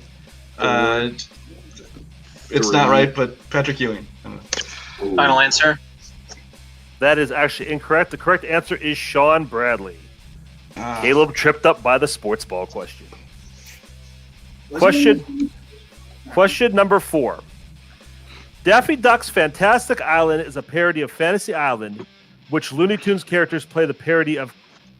Let me rephrase that. I didn't see where it was going. Daffy Duck's Fantastic Island is a parody of Fantasy Island. Which Looney Tunes character plays the parody character of Tattoo from the original show? It's Speedy Gonzalez. Final answer. That is correct. Question number 5. In Looney Tunes Back in Action, the Warner Brothers are revealed to be what type of siblings? Twins, right, Caleb? Yeah, this is the one you watched more recently than me, so I don't I quite think that's know. what they mean. They're like twins. They talk. Twins. Final answer. What do you say, Jay? We can't accept twins. Oh, no. All right, Wild Stallions for the 2-point steal. They're named the Warner Brothers. Apparently, twins is not right. Uh, Are they actually sisters? I don't know. It's better than what I've got, than anything I can think of. Let's say they're the Warner sisters. Final answer. No, the correct answer is they were specifically identical twins. And we had 3 different types of twins as multiple choice options. So that's why we couldn't They're take played twins. by like the same actor. Like, I mean, if we would have needed to specify identical twins, we didn't know we needed to specify the things. What other twins options are there? Just curious. Well, there's fraternal and there's. We have fraternal, conjoined, and identical in multiple choice. Now, if you're challenging the question, we might be able to move forward and get something figured out here. Or are you willing to just take the hit and not accept? I think we need to challenge Michael. We have a good case, and if not, then I'll. So.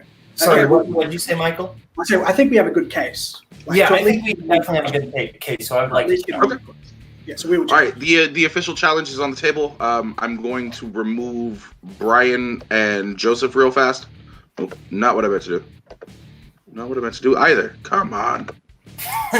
And we will bring in our line judge. Because I feel like All right. also what type of twins they were. Oh, no, most definitely, and well, first of it's all- on us. Jay, I would bring in either Brian or Joseph. At least one. I know you can only bring one of them back. Bring one back in, at least so they could be part. They probably want to be part of the discussion, have some input. Here's my take on it. The only reason we're not taking identical is because we had multiple choice that they didn't know about. Well, no. Here's the only. We're not taking that for that. We're not taking twins. For the simple fact that it's twins, it's more of a generalized answer. It's on us that we did not choose to say what specific type of twin. This is why I think the challenge should be upheld, and we should ask them the extra question we have, and that's just on me personally.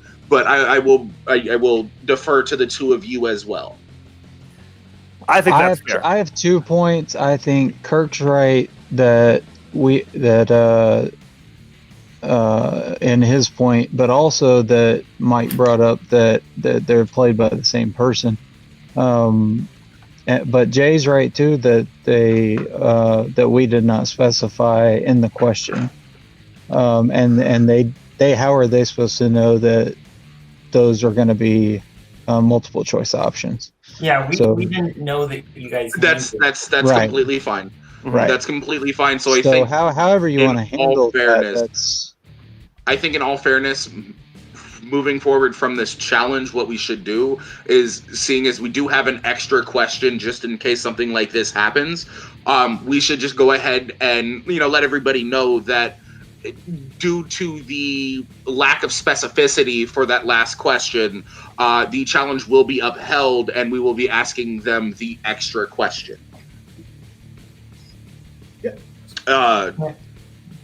I'm fine. Is Yeah, there any- I'm okay with that. Yeah. Brian, are you okay with that? You think that's fair? Fuck no, these guys are cheaters. After that quick deliberation, thank God it didn't take an hour and a half like some challenges do, we have come to the deciding factor that due to the lack of specificity in the question, the challenge from the Red Herrings will be upheld. We do have another question to ask, so Kirk, if you want to go ahead and throw them that extra question, we could just move forward.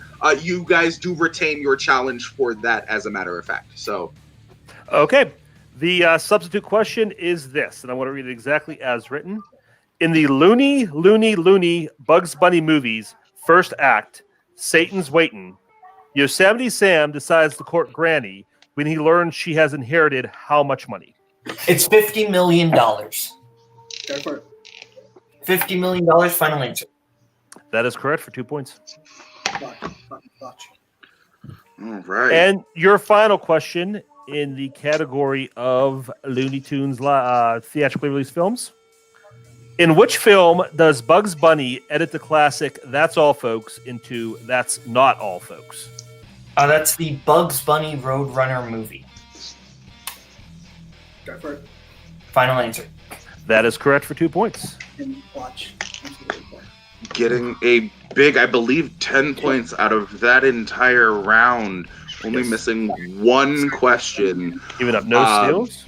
Giving up no steals, all 2 points. That's big. We will jump over to Wild Stallions as I pull your screen back up. It's my bad. Oh, it's fine. It's all good. Wild Stallions, let me know when you want me to spin that wheel. Yeah, do that thing. Yeah.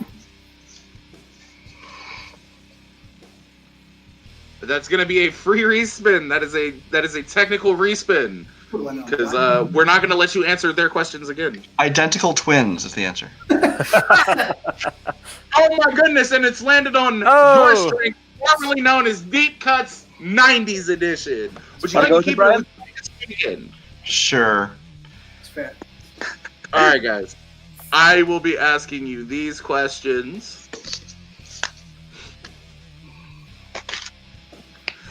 Your first question, in formerly known as Deep Cuts, 90s edition. In American Pie, during Jim's unintentional internet broadcast, you can see members of which 90s rock band as parts of the viewers of the montage? I believe it's Blink-182. I'm not familiar with those bands. Go with it if you feel like it. I'm fairly confident. I'll Blink-182 final answer. That is correct for 2 points. Okay. In your second question, in The Nightmare Before Christmas, when assigning everyone in Halloween Town jobs to prepare to make their first Christmas, what job does Jack give Sally?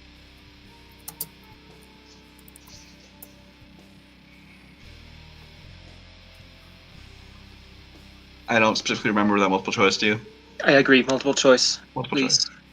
Your multiple choice options are A, to prepare presents, B, to decorate the sleigh, C, to make his Santa suit, or D, to keep Sandy Claus occupied.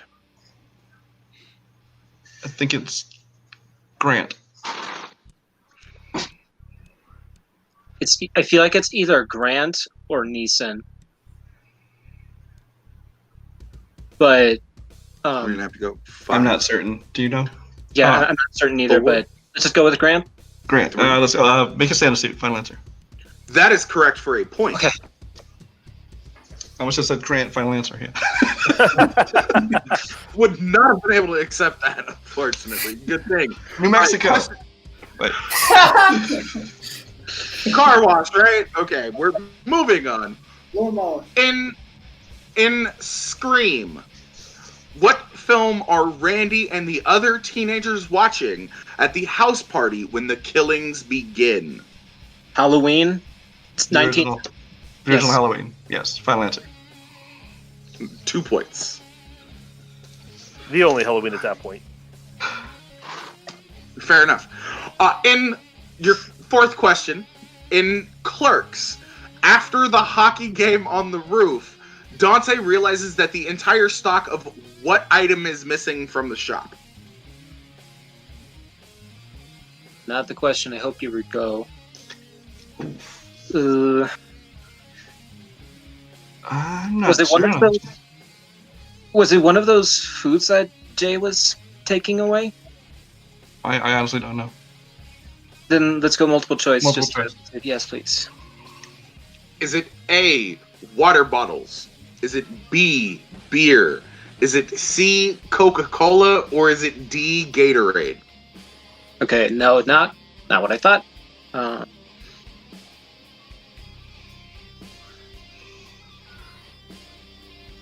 What are you thinking? Genghis Khan? 5. That's a guess. I don't know. Yeah, it's as good as any guess. So it's Gatorade. Final answer. That is correct for a point. Fine by me, but you're good with denial and suppressive rage, motherfucker. Did it say food item in the question? No, it's just what item. I just Just thought what it was a food item. What item? Yes. Your penultimate question. In The Fifth Element, what is the name of the warrior race of creatures hired by Zorg to obtain the stones? I can get it with multiple choice. Yeah, I can't get it without it. Multiple choice. Multiple choice, please. All right, is it A, the Suleiman Aktapans? Is it B, Mangalores? Is it C, the Folstons? Or is it D, the Mondo Shawans?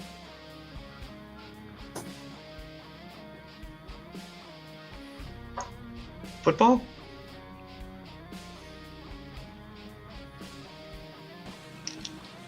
That was my first instinct too. Sure. 5.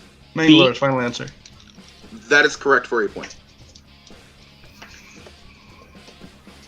Your final question in round number 2. In Fight Club, although his true character name is never revealed, who is Edward Norton listed as playing in the film's credits? I believe it's the narrator. That's what I'm thinking too. Final answer. Correct for 2 points. Yeah.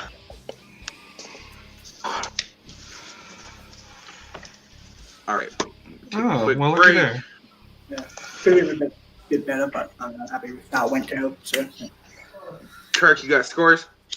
I believe if I do my math right, we're tied up 22-22. That's what I have Nice. to. It's a hell of a Good match. shit. All right, guys, and after that massive round number 2, a good showing from both teams, a decisive challenge from the Red Herrings going in their favor. We have a tie at 22 points apiece. We're going into round number 3, called the Triple Jeopardy round. Not the double, but the triple. 1, 2, 3. Triple Jeopardy round. Your rules are: a wheel featuring 6 categories will be spun. After a category is landed on, the team in the lead will have the option to spin again. Once selected, each player will answer 3 questions on their whiteboards from that category. Each question is worth 1 point. However, questions answered in progression increase their point value by 1. So, for example, the first question will be worth 1 point. If a player provides a correct answer, the following question will be worth 2 points. If a question is correctly answered at the 2-point level, the third question will be worth 3 points. All incorrect answers will result in the loss of a point of 1 point, no matter the worth in their progressive value. So, guys, the categories on the board for this are drama, action adventure, horror, directors, westerns, and comedy. Seeing as we are tied, the champions do actually have the better record. They will be given the option if they want to spin again or not. So, fellas, I'm going to go ahead and spin this for you. I'm going to prime it right fast and then actually spin it. This is the one that I did not prime. Okay. This is the prime. So, whatever we land on, you will have the option to spin away from. And it lands on comedies.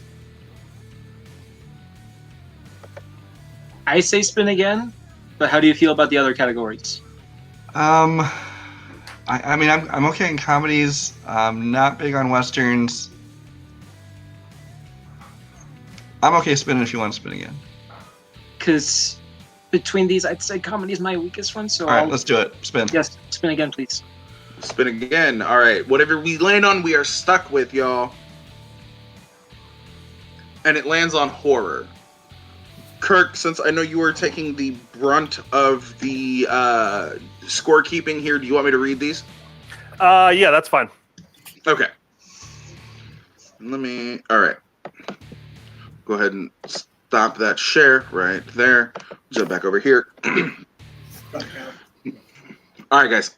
Your round 3 first question in the realm of horror.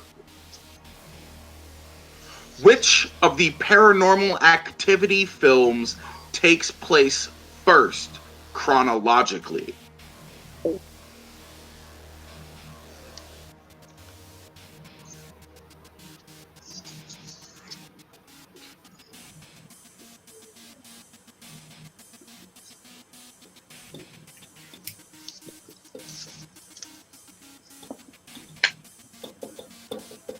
5, 4, 3, 2, 1. And just for scorekeeping sake, I'm going to go to the teams.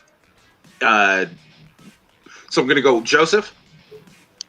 Just because I know it's in the 80s, Paranormal Activity 3. That is correct for a point. Brian. Paranormal Activity 3. Correct for a point. Michael. Paranormal Activity 3. Ooh, even hit him with the Godfather Roman numerals. Correct for a point. Boat. Couldn't do the fancy numbers, but Paranormal Activity 3. It's okay. They stopped teaching sundials in 7 AD. You're good. Paranormal Activity 3 is correct. Thank you again for letting us know that we are all ancient. So this next question is worth 2 points for everybody, right? For everybody, yes.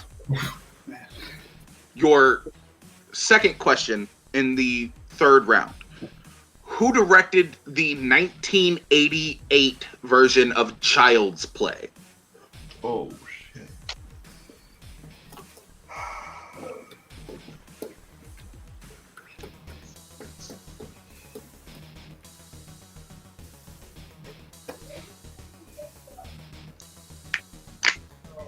Five, 4, 3, 2, 1. Pens down, please. We will start with Michael. If this is right, I think there's a specific reason I know it. Tom Holland. Spider-Man is correct. It is Tom Holland for 2 points. Boatman. No, I said Bob Clark. Ooh, that is the loss of a point. Brian. Nope. Chuck Russell. Ooh, loss of a point. And Joseph. If this is right, I'm with Michael. That's why I know it's Tom Holland. Oh, Tom Holland for 2 points. Good pull, both to Joseph and Michael. So for Joseph and Michael, this is a 3-point question. For Brian and Boatman, this is a 1-point question. This is your final question in round number 3. In the Halloween series, what is the first name of Michael Myers' niece?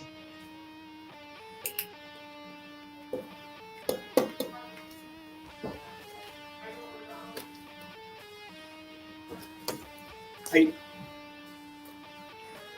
you talking like from the 80s version or Judy Greer's character? So I don't have a date on ours, so I'm going to say probably the original. In the 80s version, he is the brother. In the new ones, he's not. That was my mistake. Yeah.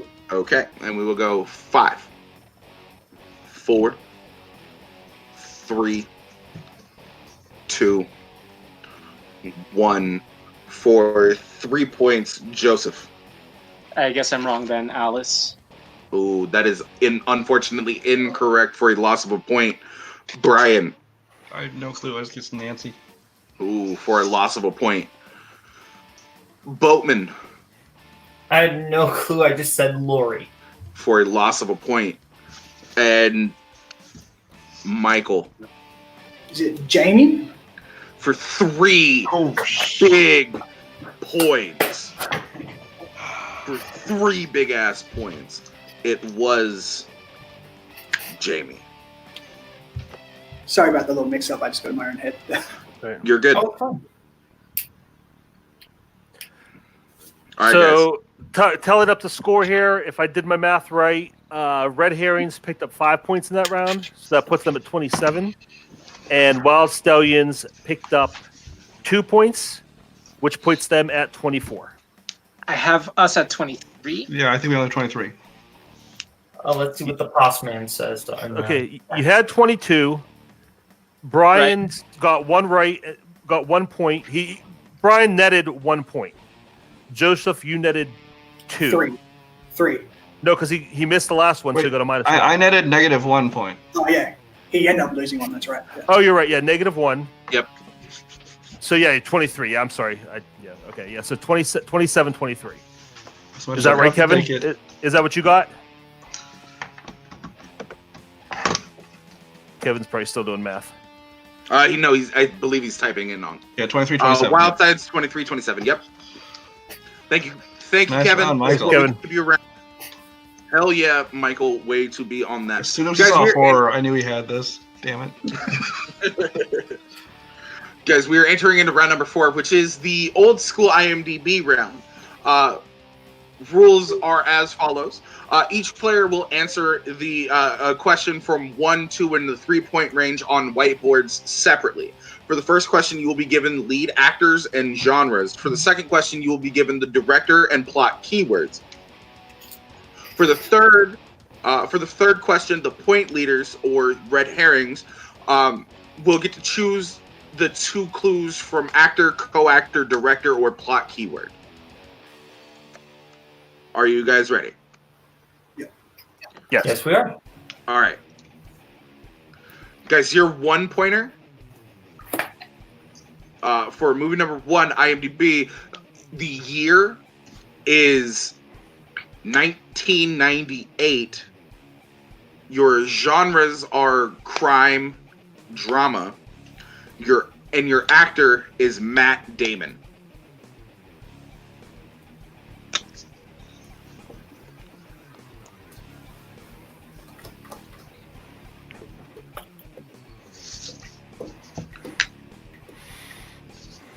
Five, 4, 3, 2, 1. We will start with Brian. The talented Mr. Ripley? Ooh, that is unfortunately incorrect. Boatman. I believe it's Rounders. Rounders is correct for a point. Joseph. Rounders. Correct for a point. And I'm sorry, Michael. Yep, Rounders. Correct for a point. Okay, your 2-point movie. Movie number 2. The year is 2017.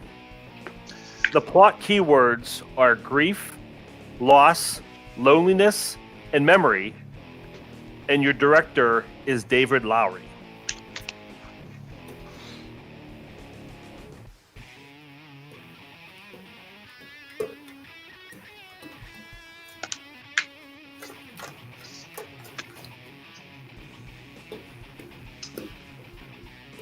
I know I said it off top, but don't forget you do have 3 repeats if necessary. 5, 4. 4? Oh, I was under the assumption that it was 3, but because this is a championship match, you might be right. It might move up to 4. 5, 4, 3, 2, 1. Pens down. Ooh, okay. I will give it to Brian. He got it in right before I said pens down. Kirk, if you want to go ahead and reread question number 2, I will double check. Go ahead. Either way, that's 1 repeat for Wild Stallions. Right. Your year is 2017. Your plot keywords are grief, loss, loneliness, and memory. And your director is David Lowery.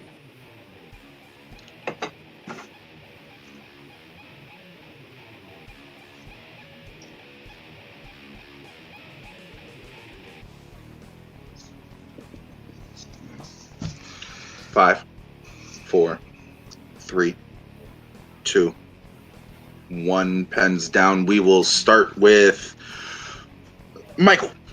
Is it a ghost story? A ghost story is correct, and it is 4 repeats, so they do have 3 left after that repeat. Joseph. Once I heard those plot keywords, I was like, please be David Lowery. Please be David Lowery. A ghost story. Correct for 2 points. Little Boat. I didn't have it. And Brian, did the repeat help you? No. No? All right. Unfortunately. It's 824. Of course, Brian didn't. Of course I didn't know it, right? Rigged. All right, so red herrings. You guys are in the lead. You do get to choose the 2 that you would like for question number 3. So actor, co-actor, director, or plot keyword. What are your 2? Do we get the year first? Oh, 1984. Ooh, okay. So we're in the lead. We're pretty confident. I say we just go something that we're best with. Don't worry about trying to gain points or anything. Yeah. Just go actor. That's definitely keywords. Actor. Do you want to do actor and keywords or director and keywords? I feel like actor and keywords, there might be a chance it's something obscure that Brian would know that we don't. Yeah. But I'm honestly 50-50 either way. So you 5. can, whatever you feel like, to be honest. 4. What are you, director and keywords good with you? I don't Sure. want to make them. We'll go director and keywords. Maybe that Okay. Brian a bit. Who knows? Director and keywords. All right, let me just go ahead. You get to choose 2 clues. All right, so your 3-point question, guys. 1984 is the year. Obviously, we already went over that. You chose director and keywords. Your director is Alex Cox, and your plot keywords are car trunk, radioactivity, punk rocker, and Los Angeles.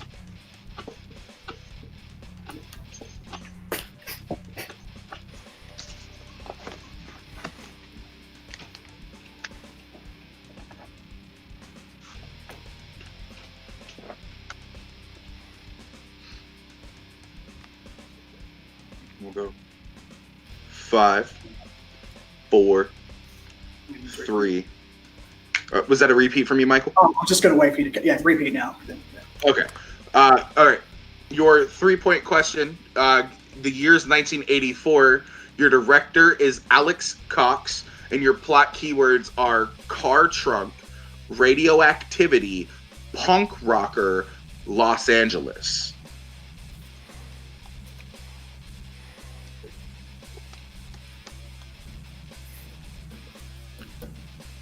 5, 4, 3, 2, 1. We will start with Caleb.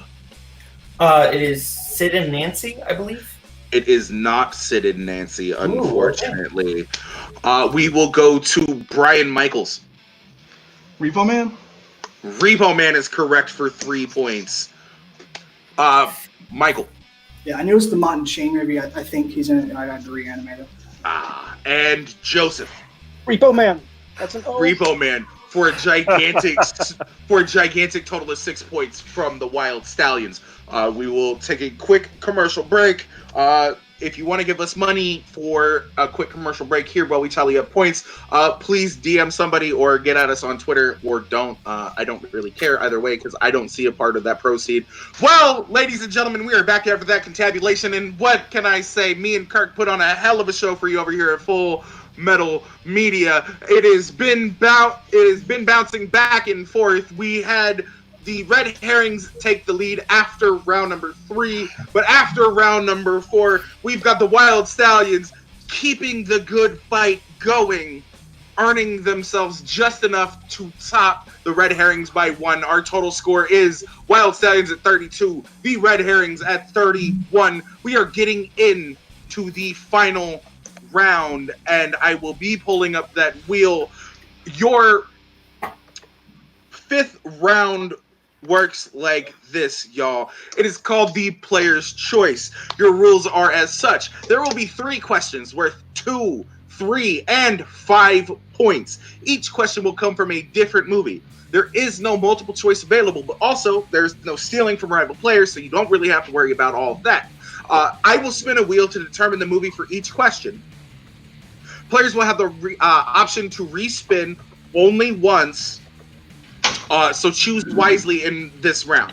If a movie is spun a second time for the same point value by a different player, it will be counted as a technical respin. The player or the team behind will start answering questions first. Once that team has tied or moves into the lead, the other team will get their first question. Each team will go back and forth answering questions from their given movie or movies until there is a TKO or until the team is mathematically eliminated. Can we read the movies for this match? By all means, please, Kirk, read them their movies. Movies for this round 5 of the championship match. Teenage Mutant Ninja Turtles, 1990. Boy. John Wick. the blight on human civilization known as Empire Records, Rocky Horror Picture Show, Paths of Glory, Blind Spotting, Megamind, An American in Paris, and Pulp Fiction. I move for a change of venue based on judge bias. Let's redo that last round. 32, 31. All right, that means Red Herring will be going first. Now, guys, because this is a teams match, you will choose who takes the 2, who takes the 3, and you guys can confer on the 5. And I am correct me if I'm mistaken, but you guys get the movie before you choose, correct? Yes. Okay. So the wheel has been primed. So we will be spinning from this. Whatever it lands on will be your 2-point question.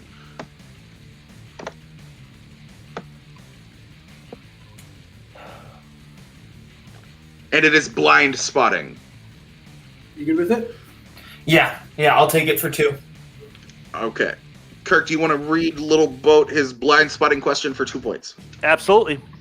All right, buddy. For 2 points, what actress plays the character Vale? Want to just screen share? Oh.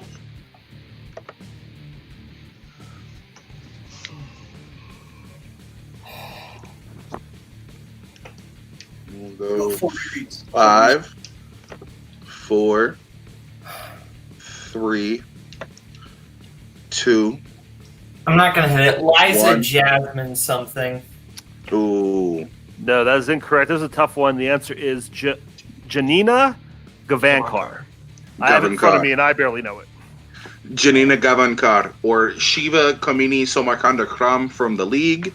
Just so everybody from knows. Star Wars Battlefront 2. Yeah. All right, I will bring that wheel back. I'm sorry, Michael. Michael, your second spin for Red Herrings is in. Michael, you must take this one. Comes from Empire Records, as a matter of fact. That blight on humanity, as Kirk would call it. Would you like to take this? Yeah, I'll take it. All right. I will read you guys this one. Let me get up to it. I am sorry. Your 3-point question for Empire Records. Complete the following quote. I tried to kill myself with a lady bick. A pink razor with daisies on it and a blank blank. I'm looking for 2 words. Michael, you do have 3 repeats left. I think we got all 4, don't we? No, you used one last round. No, Caleb doesn't. Okay. 5, 4, Oh, you 3. A repeat? Most definitely. Complete the following quote. I tried to kill myself with a lady bick. A pink razor with daisies on it and a blank blank. 2 words.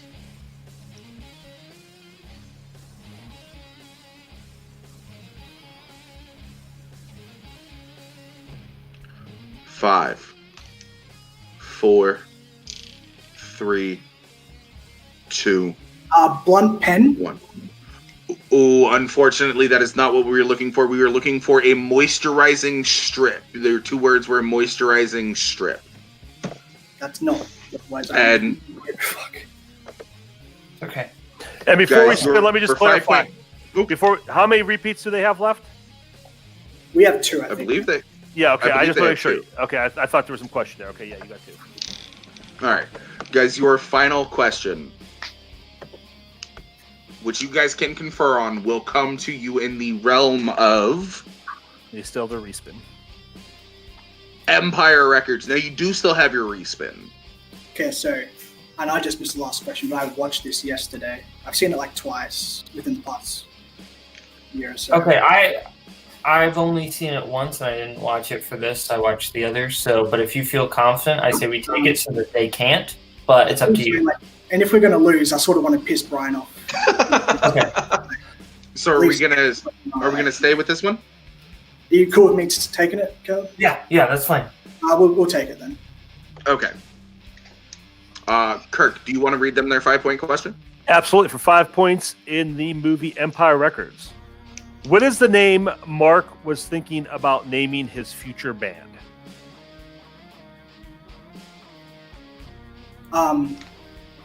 It's Mark with a C, I believe, Caleb. Because it's like, yeah, his name's Mark with a K. I'll use a repeat the question. Yeah, Sure. we have it. So What is the name Mark was thinking about naming his future band? Yeah, pretty sure that's it. okay. All right, here we Well, go. I thought you take it home. Mark with a C, final answer. For 5 points. For 5 And the lead. gigantic points. Oh, this wasn't a TKO. Yeah. All right, guys.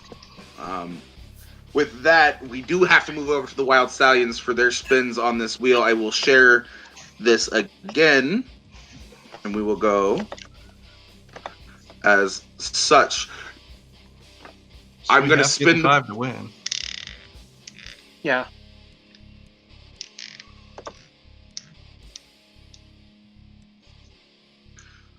It lands on Teenage Mutant Ninja Turtles 1990. Who would like to take this? How do you feel about it, Brian? I only know a few actors in it, but I don't think there are that many in it.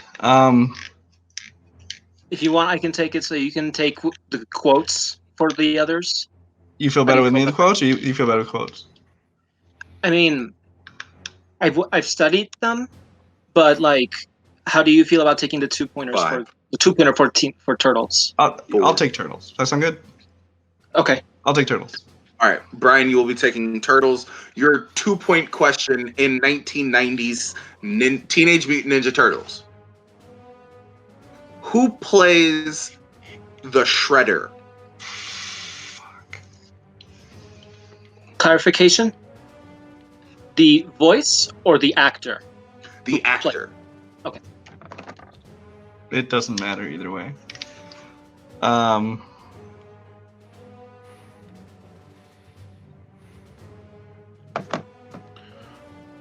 Not who I thought they were going with. I don't know it. 4. No guess. No guess? John Cleese. Ooh, unfortunately, we were looking for James Saito. Yeah. James Saito. I should let you take it. Sorry, Joseph. No, I should have been more. I should have pushed it more. All right, Joseph, your spin is coming up. Don't forget, you guys do have a respin. I don't. We can't tie them, so I'm not gonna worry about it. Sure, I'll take it. Yeah. I wasn't going to say, hopefully they use a respins. Yeah, I'll take it. Teenage Mutant Ninja Turtles. Teenage Mutant Ninja Turtles, 1990. Kirk, if you would read that for them, please. Absolutely. Your 3-pointer in Teenage Mutant Ninja Turtles. Finish the quote by Michelangelo. Wise men say forgiveness is divine, but never blank for late pizza. 3 words. Pay full price? That is correct for 3 points. All right, guys. All right, fellas. It comes down to this. It comes down to your final spin. Well, what could be your final spin? You do still have a respin, Final and question. you guys can confer on this. And the question comes in the film Boy. I watched it and I'm pretty good on it. So how do you feel about this? I feel good on it too. Let's take it. We'll take it. Okay. Yes. Let me go ahead and drop this screen down. We'll bring y'all back in. Your 5-point question for the movie Boy. What film character does Alamein constantly mention to Boy? E.T. I believe that's what they're referring to. So he talked about seeing the movie 4 times. E.T. The Extra. Final answer. Let's go with it. And your winner, Wild Stallions, with a total point score of 40 massive points. pulling off the ET as the correct answer to the final question. Guys, this has been nail biting. This has been hair pulling. This has been panic inducing. This was a fantastic match from start to finish. I think we're going to go ahead and actually take a quick second. All right, we're going to go to our post-match interviews now, starting with our runner-up team, the Red Herrings. Guys, you left it all on the table. There's nothing to be ashamed of for his performance. Wild Stallions just pulled out a little bit more there. Coming out of that, I know it's raw, but what are your feelings right now? I think we played great. It's the questions just went one way, and that's sometimes the way it goes. And I think we took they played a great game. We played a great game. We took them to the last question. It was a killer match. So I'm okay with how we played. Yeah. So you can also always look back on questions, being like, oh, if I got that, and then I would have changed that, and we changed that. But I mean, you drive yourself crazy. Sort of mad at myself that I missed the repro main question because I got I was like re, and then I ended up couldn't get reanimated out of my head. I was like, it's the one with and then who knows what happens? Maybe we still lose. You never know. They hats off to them. I think they're 8-1 now. This is the first defense, the first match in a couple months. So they're really good. They're going to be here for a while, and I think we're really good. I think we'll be around again. Yeah, man, it's tough. It takes a lot out of you. Your brain's sort of fried when it gets to that this last couple of questions, and you're just trying to rack your brain, trying to think of stuff. I think this question. So yeah, that 5-round match is a marathon. You spun your strength in round 2. You guys kind of nailed that. Had a pretty sizable lead, decent lead coming out of round 3. How'd you feel coming out of that going into round 4 with that lead up on the champions? I felt I mean, I wasn't like, oh yeah, we got this in the bag now. I just this is what we need to do because they're really good at IMDb and they're really good at round 5. And, we sort of just had to keep even with them. And we sort of did until that last question at the IMDb round, which has really changed the whole complexion of the game. So it's going to be kind of interesting to watch back on. Yeah, I mean, Caleb, how do you feel, man? I feel good. I wish I would have. I feel like if I would have said actor keywords, we probably both would have gotten it instead of director keywords. That was probably an error on my part. But other than that, I feel good. We both played great. I think, we'll be around for a while. We'll be back again. Yeah. Shout out to them. They're really good. I know Brian, went through a tough time recently, and he's just a consummate professional. He's someone everyone should look up to. Pure class, and Joseph is really, really, really great. He showed up today, and we just wanted to match him. We did that. The last question. That's all you can ask, honestly. Sometimes it goes your way, sometimes it doesn't. But yeah, I know. I'm excited. We showed out, and I think we'll be back. So. Yeah. Absolutely. And now, I mean, obviously, besides getting back in that title position to get that rematch for the belts, is there anybody else you guys are looking to go up against? Anybody you'd like to fight or to go have a match against coming up in the next season? I'm looking to finally face off against that. What's that thing called? Break. That's right. No, I'm not the one who's sort of played a lot in this last, but I'm just going to enjoy it. It's been a lot of high pressure matches, so I'm going to enjoy the break. And as for teams like yourself, I know you might be up there. 80s is up there too. There's a couple other teams, new teams that are, but yeah. One team that's just always fun to face is Blockbuster Video because I love Mike and Lazar. Sure. Those guys are great, and that was technically, if you count leagues that don't exist anymore, that was our first match together. So it'd be fun to do that in a different format. But they're a great effing team. Yes, absolutely. All right. Well, good. I'm sorry. Oh yeah, but no, there's so many teams. Honestly, Best in Show would be really fun. Any team that involves Caleb Coho or I know 2319 is coming. So many teams would be a lot of fun. So yeah. All right, awesome. So we do have the tournament coming up in the new season. If we're not supposed to talk about that, edit this out. But I'm sure you guys will be highly seated there. So I'm sure I'll be looking for you to make a big run, and see you guys next season. Great match, guys. Shout out to you guys, man. Great hosting. Thank you. Yeah. I mean, I wish you weren't as good because you made us feel the Thank you, pressure, but yeah. That's what we're here for. Fantastic performance, fellas. 36 points in any sort of match whatsoever, especially a team match, even a championship match, is nothing to shake your heads at. That was a phenomenal showing against any other team in the league, Jurassic Sharks and Cult Classics included.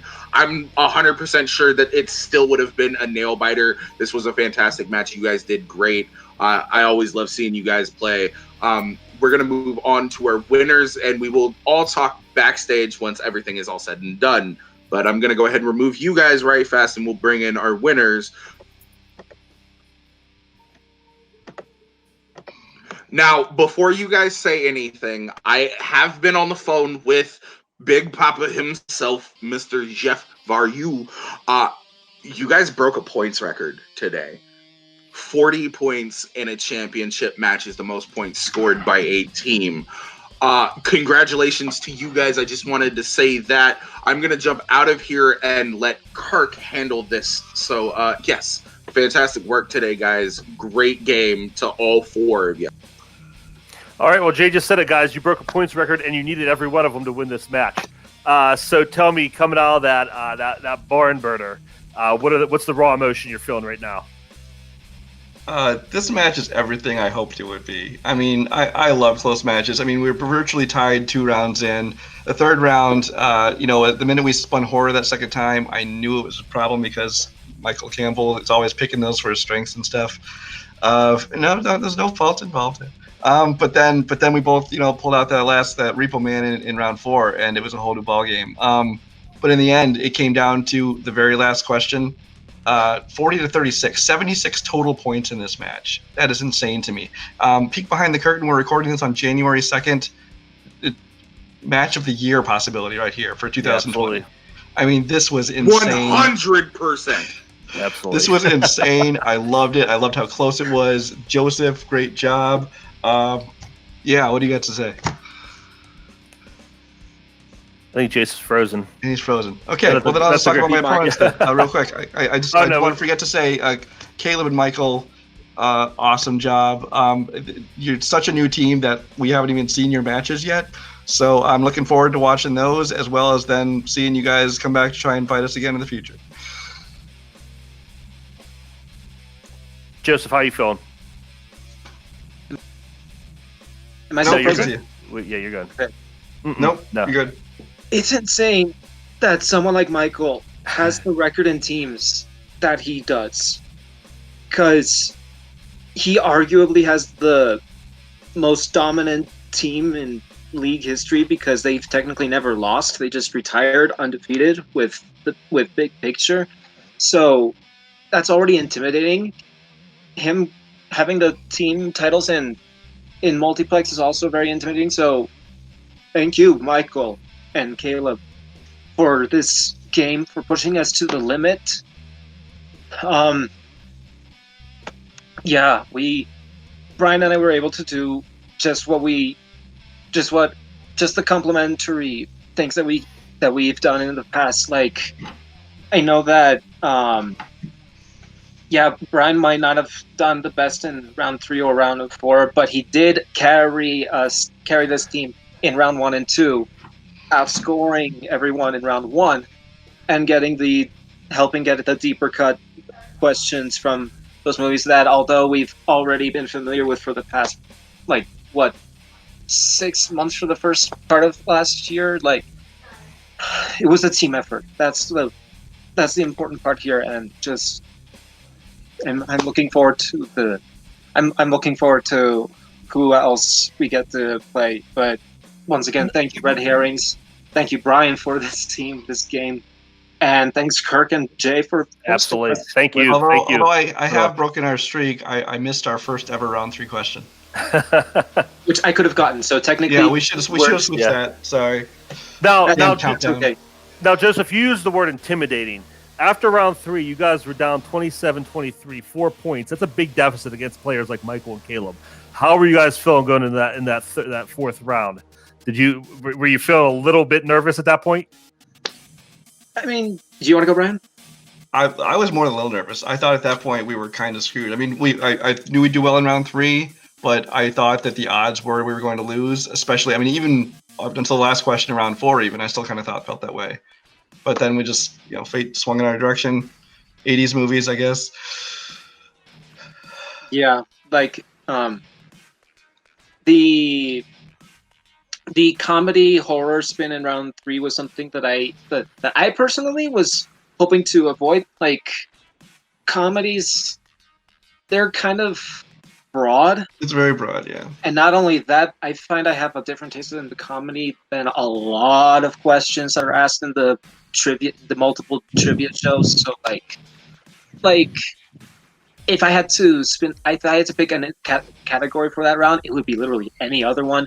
Granted, we had a challenge with horror, but like you mentioned, Repo Man was the one that got us back in the game to make sure that we could get that.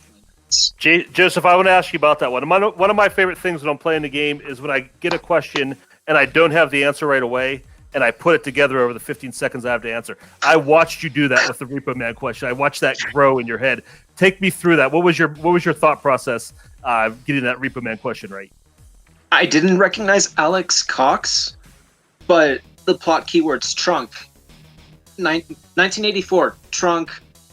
I think it was the radioactive activity that clicked it for me. Like, I was like, it's that one with Emilio Estevez, right? With Harry Dean Stanton. And it has this 2010 movie that's kind of the same title, but not the exact same title. With Jude Law and Forrest Whitaker, Repo Men. Or is it Repo Man? No, Repo Man's the 2010. Repo Man is the 1984 one. That's more or less my thought process from that question. Well, whatever it did, it got the job done. So great match, guys. You're probably going to get a nice little break here. Like I said, we got the team tournament coming up next season, and I'm sure you'll be looking to see face the winners. Besides, obviously, Red Herrings, who are some of the challengers you guys are looking at come up the pike and see, who's going to be your big fight in the near future? If I could go first. Go ahead. A trilogy with Blockbuster Video would be nice. I know Team 80s want us again because Nico wants me to stop talking so long. I mean, Jurassic Sharks would be pretty awesome too. Or are you going to take specific sharks if